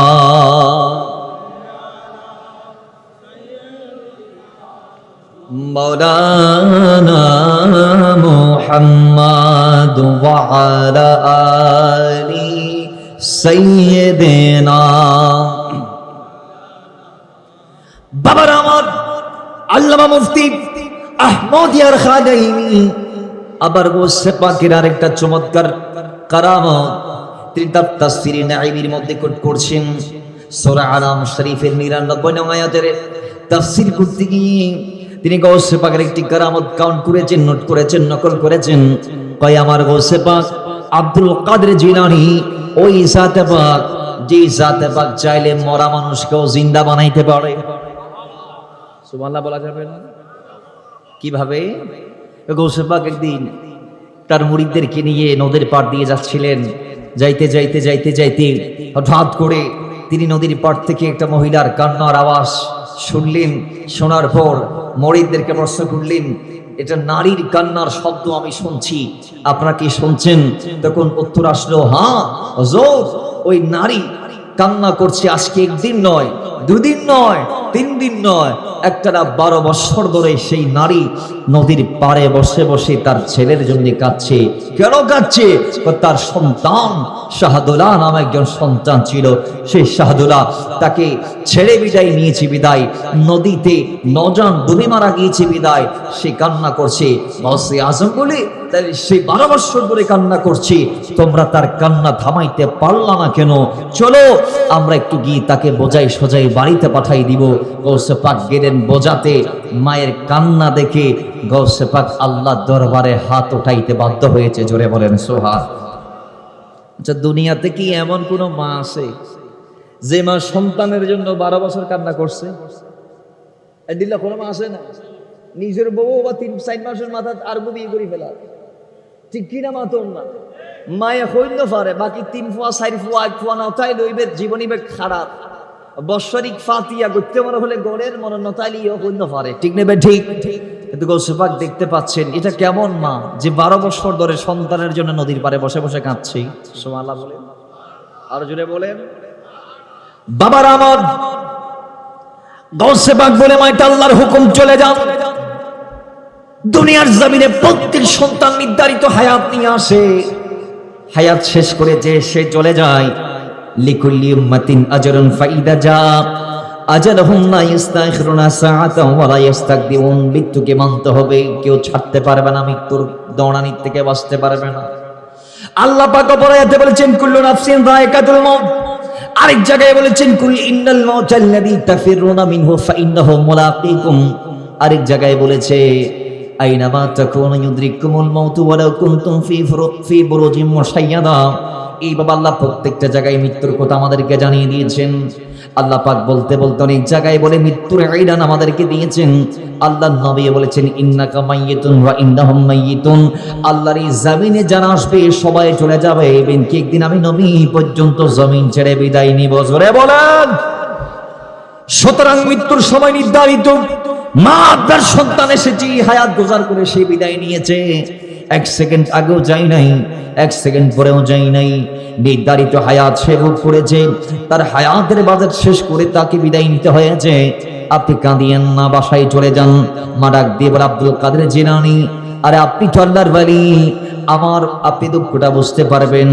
আমার সন্তান ছাড়া আমার দুনিয়াতে কেউ ছিল না। আমার একটা স্বামী সে বিদায় নিয়েছে সন্তানের আগে। আমাকে খাবার দেওয়ার মতো, আমাকে বরণ পোষণ দেওয়ার মতো জমিনে যাকে আল্লাহ দিয়েছিল সে হচ্ছে আমার সন্তান কবির উদ্দিন উরফে শাহাদুল্লাহ। জুড়ে বলেন। আমার সন্তান কবির উদ্দিন আজ থেকে 12 বছর আগেই নদীর ওই পারে গিয়েছিল বিয়ে করার জন্য। বিয়ে করার পরে বরযাত্রী নিয়ে নৌজানে করে নদী পাড়ি দেওয়ার সময় মাছ নদীতে তুফান উঠেছে। তুফানের কবলে আমার সন্তান নৌকা ডুবে মারা গিয়েছে। ওগো আব্দুল কাদের জিলানী, আমি জানি আল্লাহর ওলিরা আল্লাহর দরবারে হাত উঠাইলে আল্লাহ হাত ফেরত দেয় না। ও আব্দুল কাদের জিলানী, আল্লাহর ওলিরা আল্লাহর দরবারে চাইলে আল্লাহ দিয়ে দেয়। হাদিসে কুদসির মধ্যে রয়েছে ওয়ালা ইনসাদানি লাউতিয়ান্না, আপনি চাইলে আল্লাহ দিবেন। এটা আল্লাহর কথা। হাদিসে কুদসিতে আল্লাহ বলে দিয়েছে আপনার খোদা আমার একটি চাওয়া, আপনি আজকে আপনার জন্য চাইবেন না, আজকে আপনি আমি মায়ের জন্য রবের দরবারে চাইবেন। আপনি হাত উঠাই বলবেন আল্লাহ অমুক মহিলার এই সন্তান ছাড়ার কোনো সন্তান নাই, আল্লাহ তুমি তার সন্তানটা তার বুকে ফেরত দাও, তার মানিককে তুমি ফিরিয়ে দাও, তার আদরের দুলালকে তুমি ফিরিয়ে দাও। গাউসে পাক এবার একজন মজলুম নির্যাতিত নারীর জন্য, একজন দিশেহারা নারীর জন্য হাত উঠাই বলে আল্লাহ তোমার কদম আজকে আব্দুল কাদের নিজের জন্য চাচ্ছেন না, চাচ্ছেন একটা মায়ের জন্য। আল্লাহ মা দাবি হচ্ছে তার সন্তান তার কদমে আবার ফিরে আসবে। আল্লাহ আমি আব্দুল কাদের জিলানী চাচ্ছি, তুমি দাও, তুমি তো বলেছো আমি চাইলে তুমি দিবা। আল্লাহ ডাক দিয়ে বলে এটা তকদিরের লিখা। আব্দুল কাদের জিলানী বলে আল্লাহ তকদির চাইলে তুমি পাল্টাইতে পারো, তকদির এটা তোমার কলমের কালির কালি, এটা তোমার কলমের কালি। আল্লাহ তুমি তো কোরআনুল কারীমের মধ্যে আমাদেরকে জানিয়ে দিয়েছো 13 নং পারা 13 নং পৃষ্ঠা সূরা রাদের 39 নং আয়াত ইয়ামহুল্লাহু মা ইয়াশাউ ওয়া ইযবিতু ওয়া ইনদাহুমুল কিতাব। আল্লাহ তোমার কোরআন আমাদেরকে জানিয়েছে ভাই আল্লাহ তোমার কুদরত একটা জিনিস আছে, কুদরত বলে একটা বিষয় আছে, যে বিষয়টার মাধ্যমে তুমি তাকদীরকে পাল্টাইতে পারো। আল্লাহ কলম লিখে দিয়েছে বান্দার তাকদীর। এই বান্দা জমিনে যাবে 50 বছর 20 বছর 40 বছর হায়াত গুজার করবে, এরপর একদিন বওয়ানার জন্য নদীর ওই পারে যাবে, সেখান থেকে ফিরতি পথে সে মারা যাবে। আল্লাহ সেটা তোমার কলমের কালি লিখে দিয়েছে, বিদায় সেটা তাকদীর হয়েছে। আল্লাহ তাকদীরের ওপর তোমার কুদরত আছে। কুদরত জোরে বলেন। তাকদীরের ওপর কি আছে? কুদরত আছে। আল্লাহ তোমার কুদরতের থেকে আমরা ভিক্ষা চাচ্ছি। তুমি বলেছো ইয়ামহুল্লাহু মা ইয়াশাউ ওয়া ইউসবিতু ওয়া ইনদাহু উম্মুল কিতাব। আল্লাহ তোমার কোরআন বলেছে তোমার কুদরত তাকদীর তথা তোমার কলমের কালিকে পাল্টাইতে পারে। তোমার হাতে আসে আসল কিতাব, ওয়া ইনদাহু উম্মুল কিতাব। আসল কিতাব তো তোমার হাতে, আসল কিতাব তো তোমার হাতে, আসল কিতাব তো তোমার হাতে। তোমার তাকদীর থেকে তুমি চাইলে, আল্লাহ তোমার কুদরত থেকে তুমি চাইলে এই বান্দার তাকদীরের কালিগুলাকে তুমি পরিবর্তন করে দাও। ইয়ামহুল্লাহু মা ইয়াশা। আল্লাহ তুমিই বলেছো তুমি যা ইচ্ছা পরিবর্তন করো, ওয়াইসবিতু যা ইচ্ছা প্রতিষ্ঠিত করো, ওয়া ইনদাহু উম্মুল কিতাব, কারণ আসল কিতাব আছে তোমার হাতে। আল্লাহ আমি চাচ্ছি সন্তানটাকে ফেরাইয়া দাও। আল্লাহ বলে আব্দুল কাদের তুমি যখন যাও আমি আর না দিয়ে পারি না, যাও দিয়ে দিলাম। জোরে বলে যাও দিয়ে দিলাম। একেবারে নৌকা সস্ত্রীক হযরতে শাহাদুল্লাহ উঠে গেল, জোরে বলেন সুবহানাল্লাহ। স্ত্রী সহ উঠে গেছে পানির উপর, সুবহানাল্লাহ কে বলা যাবে না? আর জোরে বলে বাবার আমার এরপরে গৌসে পাকের কদমে তারা দুজন আসলেন। গৌসে পাক বলে কবিরউদ্দিনের ফে শাহাদুল্লাহ, আল্লাহর দরবারে দোয়া করেছি তোমার জন্য, রব তাআলা দোয়া কবুল করেছে, মৃত্যুর 12 বছর পর দুনিয়াতে আবার ফেরত দিয়েছে। আমি এমনি এমনি দোয়া করি নাই, তোমার মায়ের খেদমতের জন্য দোয়া করেছিলাম। সুবহানাল্লাহ জোরে বলেন, আরো জোরে আরো জোরে। আর শাহাদুল্লাহ যাও, মার খেদমতের মধ্যে স্ত্রীকে নিয়ে লেগে যাও। এবার শাহাদুল্লাহ মাকে নিয়ে বাড়িতে গেলেন। যতদিন মা ছিল খেদমত করেছে স্বামী স্ত্রী দুজন মিলে। একদিন মা বিদায় নিল, চলে গেল দুনিয়ার জমিন থেকে পরপারে চলে গেল। আলেমে দুনিয়া থেকে আলেমে বারজাকের দিকে যাত্রা করলেন। মায়ের দাফন কাফন সব শেষ করলেন, ফাতিহা জিয়ারত সব আদা করলেন। শেষ করে এবার স্ত্রীকে ডাক দিয়ে বলে, হে আমার স্ত্রী, আমরা মারা গিয়েছিলাম অনেক বছর আগে, যে গৌসে পাক ইন্তেকালের 12 বছর পরে আমাদেরকে জিন্দা করেছে, চলো আমরা সেই গৌসে আদমের কদমে যাব। জোরে বলেন, চলো আমরা সেই গৌসে পাকের কদমে যাই।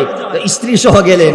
যাবার পরে গৌসে পাক কেবল একটা অনুরোধ করলেন, ও গৌসে পাক আব্দুল কাদের জিলানী, আপনার কদমে একটি চাওয়া, সেটা হচ্ছে যে আপনার কদমে আমরা থেকে যাইতে চাই, আপনার গোলামিতে নাম তুলে দিতে চাই।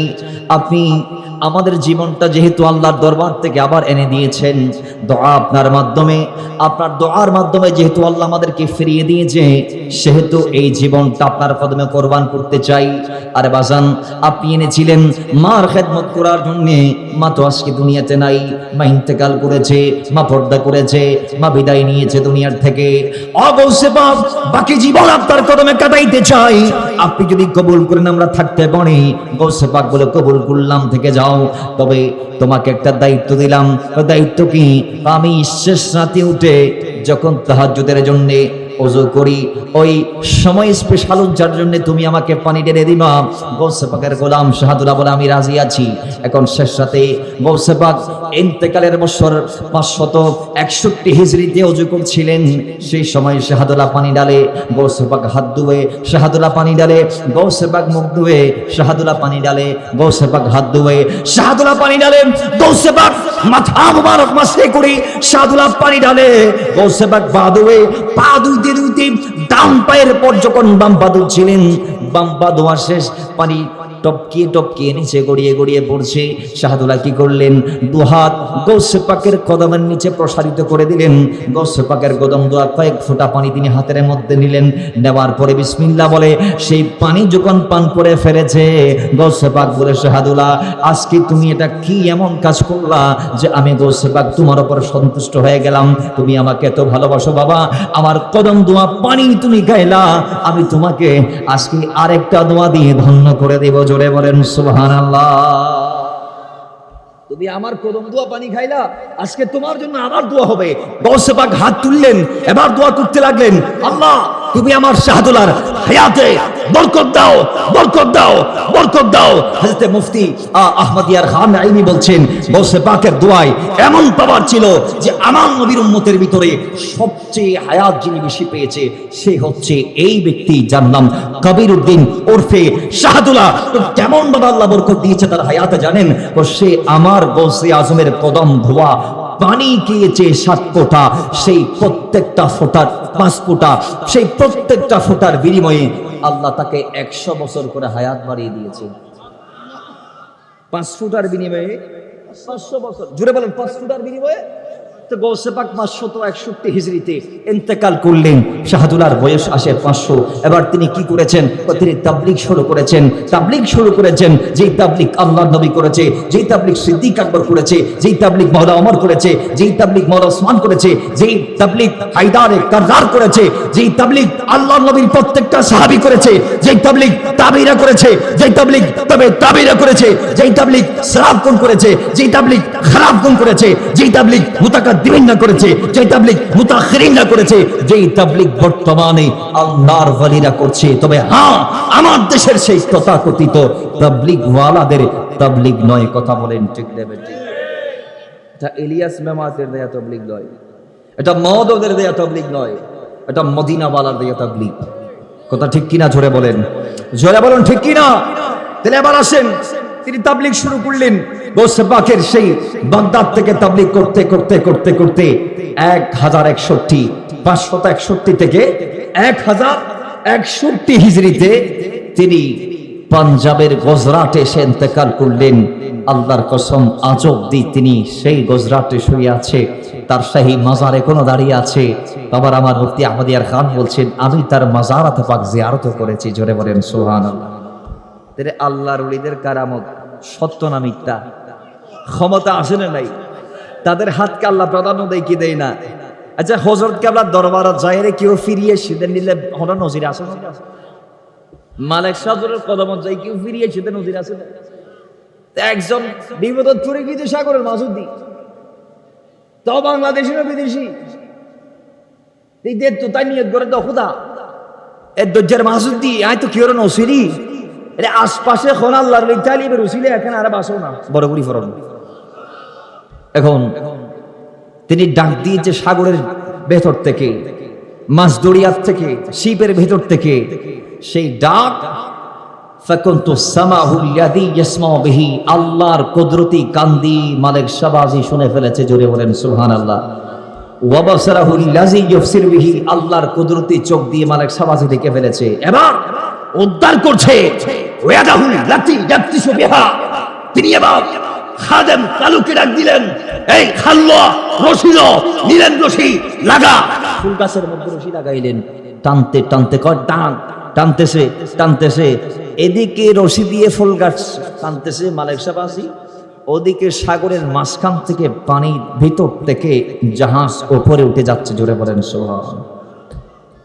ডুবন্ত জাহাজ মুহূর্তে উঠে কুতুবদিয়ার পার্শ্বস্থ এসে খবর নিলেন, কয় এই দ্বীপে একজন আল্লাহর ওলি আসে। তার কদমে গেলেন, গিয়ে দেখতেছেন মালিক শাবাজি তার জন্য আগ থেকে বসা। কয় আইসোস না তুই, বেশি অষ্ট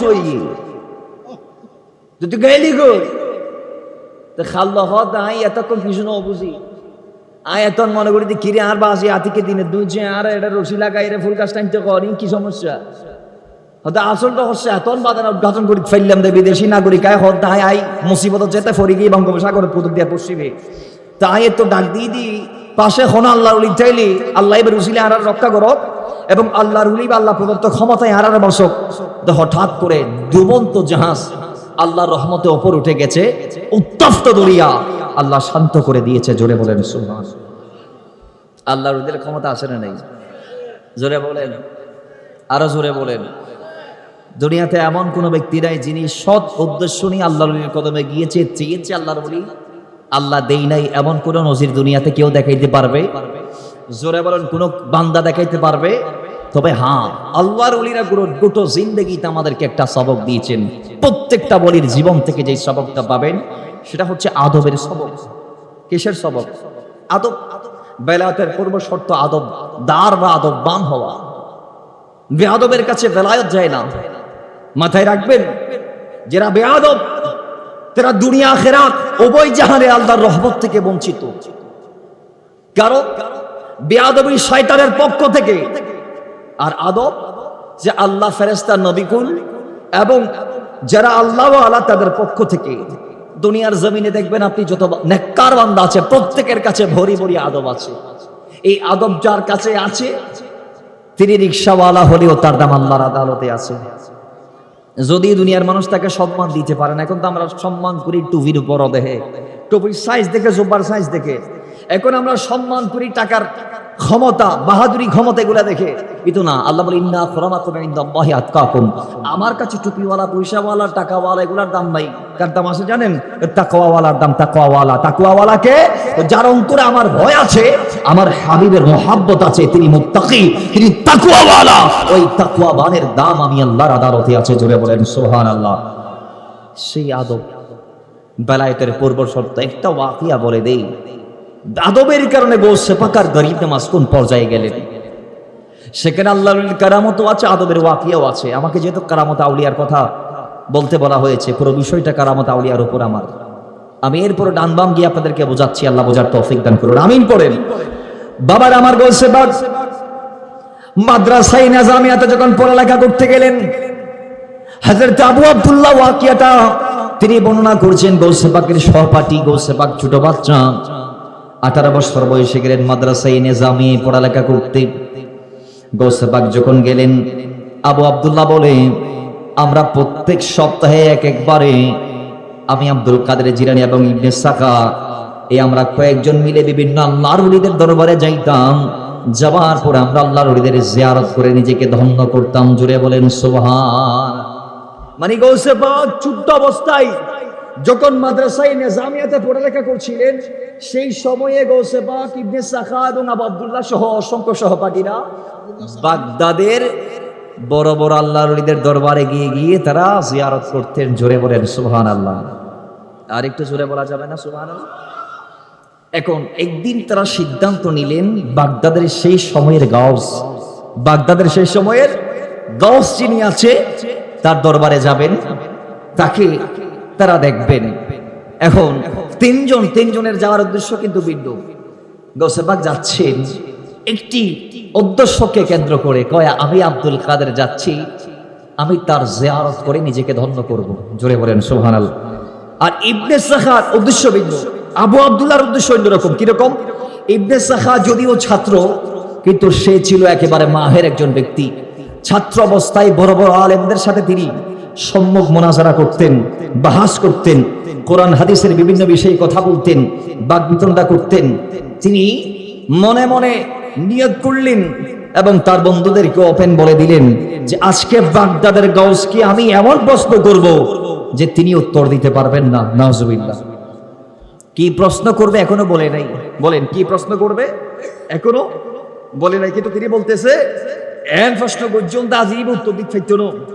আবু আব্দুল্লাহ বলছে আমিও একটা প্রশ্ন করব, দেখি তিনি কি উত্তর দেয়। দ্বিতীয় উনি বলছেন, তৃতীয় ব্যক্তি গৌসে আজম আব্দুল কাদের জিলানী, ছোট বাচ্চা, 18 বছর বয়স, তিনি বলছেন আমি বাগদাদের গৌসকে প্রশ্ন করা দূরের কথা, মাআযাল্লাহ আলিয়াযুবিল্লাহ নাউযুবিল্লাহ, তাকে প্রশ্ন করা দূরের কথা, আমি তার কদমে যাব জিয়ারত করে নিজেকে ধন্য করার জন্য। জুড়ে বলেন সুবহানাল্লাহ। আমি একটু তার থেকে দোয়ার জন্য যাব। মাথায় রাখবেন, দোয়া ফকিরেরও করার ক্ষমতা আছে, দোয়া গড়ের স্ত্রীরও করার ক্ষমতা আছে, দোয়া আপনার সন্তানও আপনাকে করতে পারবে, দোয়া একজন পতিতালয়ের নিকৃষ্ট মহিলাও আপনাকে করতে পারবে। কারণ মানুষের যেটা কলব আছে, এটা আল্লাহর আরশ। কোন একজন ফাসিক ফাজির যদি আপনার জন্য দোয়া করে, এটা তার পক্ষে, তার হককে কবুল না হলো আপনার হককে কবুল হয়ে যাবে, কারণ অন্যজন আপনার বেলায় করেছে। সুবহানাল্লাহ জুড়ে বলেন। এবার আসেন, ইমানদারের প্রত্যেকটা দোয়া রবের দরবারে কবুল। কিছু দুনিয়াতে দিতে আল্লাহ লেট করে, কারণ যখন তখন দেওয়ার সময় হয় নাই বলে আল্লাহ দিচ্ছেন না। যেদিন উপযুক্ত টাইম হবে সেটা পাওয়ার, সেদিন আল্লাহ আপনাকে দিয়ে দিবে। হয়তো আপনি মনে করছেন কিরে ফুয়া মরিজার 1 লাখ টাকা তুই মৌলাই নদের কিল্লাই নদের দেয় কি আদোয়া কবুল নদের না। একদিন এমন একটা কাজ আসবে, সেদিন 1 লাখ টাকাটা আপনার সন্তানের চেয়ে আরো বড় হয়ে যাবে। ওটা আল্লাহ সেদিন দেওয়ার জন্য আজকের দিনে দিচ্ছেন না, কিন্তু আপনাকে ইমানদার হিসেবে ভরসাটুক রাখতে হবে। হাদিস মুবারাকার মধ্যে এসেছে, আল্লাহ নবী বলছেন, আল্লাহ নবী সাল্লাল্লাহু আলাইহি ওয়াসাল্লাম বলছেন যে ইমানদারের প্রত্যেকটা দোয়া কবুল। ইমানদারের প্রত্যেকটা দোয়া কবুল হন না? প্রত্যেকটা দোয়া কিছু ইনস্ট্যান্ট দেয় আর কিছু আল্লাহ উপযুক্ত টাইমত দিব। ঠিক দেবে? ঠিক। আল্লাহ আর এতটুকু ইয়াকিন অন্তরের রাইব তৌফিক দান করুক। আমিন ফরম। আরো বড় উরি ফরম, আর একটু মহাব্বতে ফরম। এখন গৌসে আজম বলছেন আমি যাচ্ছি এই দোয়ার জন্য, এই দোয়ার জন্য। এখন 3 জন মিলে গেলেন, যাওয়ার পর দরবারে ঢুকলেন। বাবার আমার, ওই বাগদাদের গৌসের একটা খুসুসিয়ত আছে। ওই গাউস যখন চাইতো হাজির হতে পারত, যখন চাইতো গায়েব হয়ে যাইতে পারত। তার মানে এই আছে এই নাই, এই তিনি হাজিরাই তিনি গায়েব, আসে নাই নাই আসে, এরকম এটা তার স্পেশাল খুসুসিয়ত ছিল। তো তারা গিয়ে দেখে বাগদাদের গাউসের হুজরার মধ্যে বাগদাদের গাউস নাই, চেয়ারটা খালি পড়ে আছে। 3 জন দাঁড়িয়ে আছেন। হঠাৎ করে চোখের পলকে তাদের সামনে তিনি হাজির হয়ে গেলেন। হাজির হওয়ার পর 3 জন মিলে সালাম দিলেন, তিনি উত্তর দিলেন। এবার তিনি বলতে লাগলেন, ইবনে সাখা, তুই আমার প্রশ্ন করবি, আমি উত্তর দিতে পারবো না। কি প্রশ্ন করবি? তোর বন্ধুদেরকেও বলস নাই, আমারেও বলস নাই। কয় শুন, তোর প্রশ্ন এইটা, সেটার উত্তর হচ্ছে এইটা। জুড়ে বলেন সুবহান। আমাদের দেশে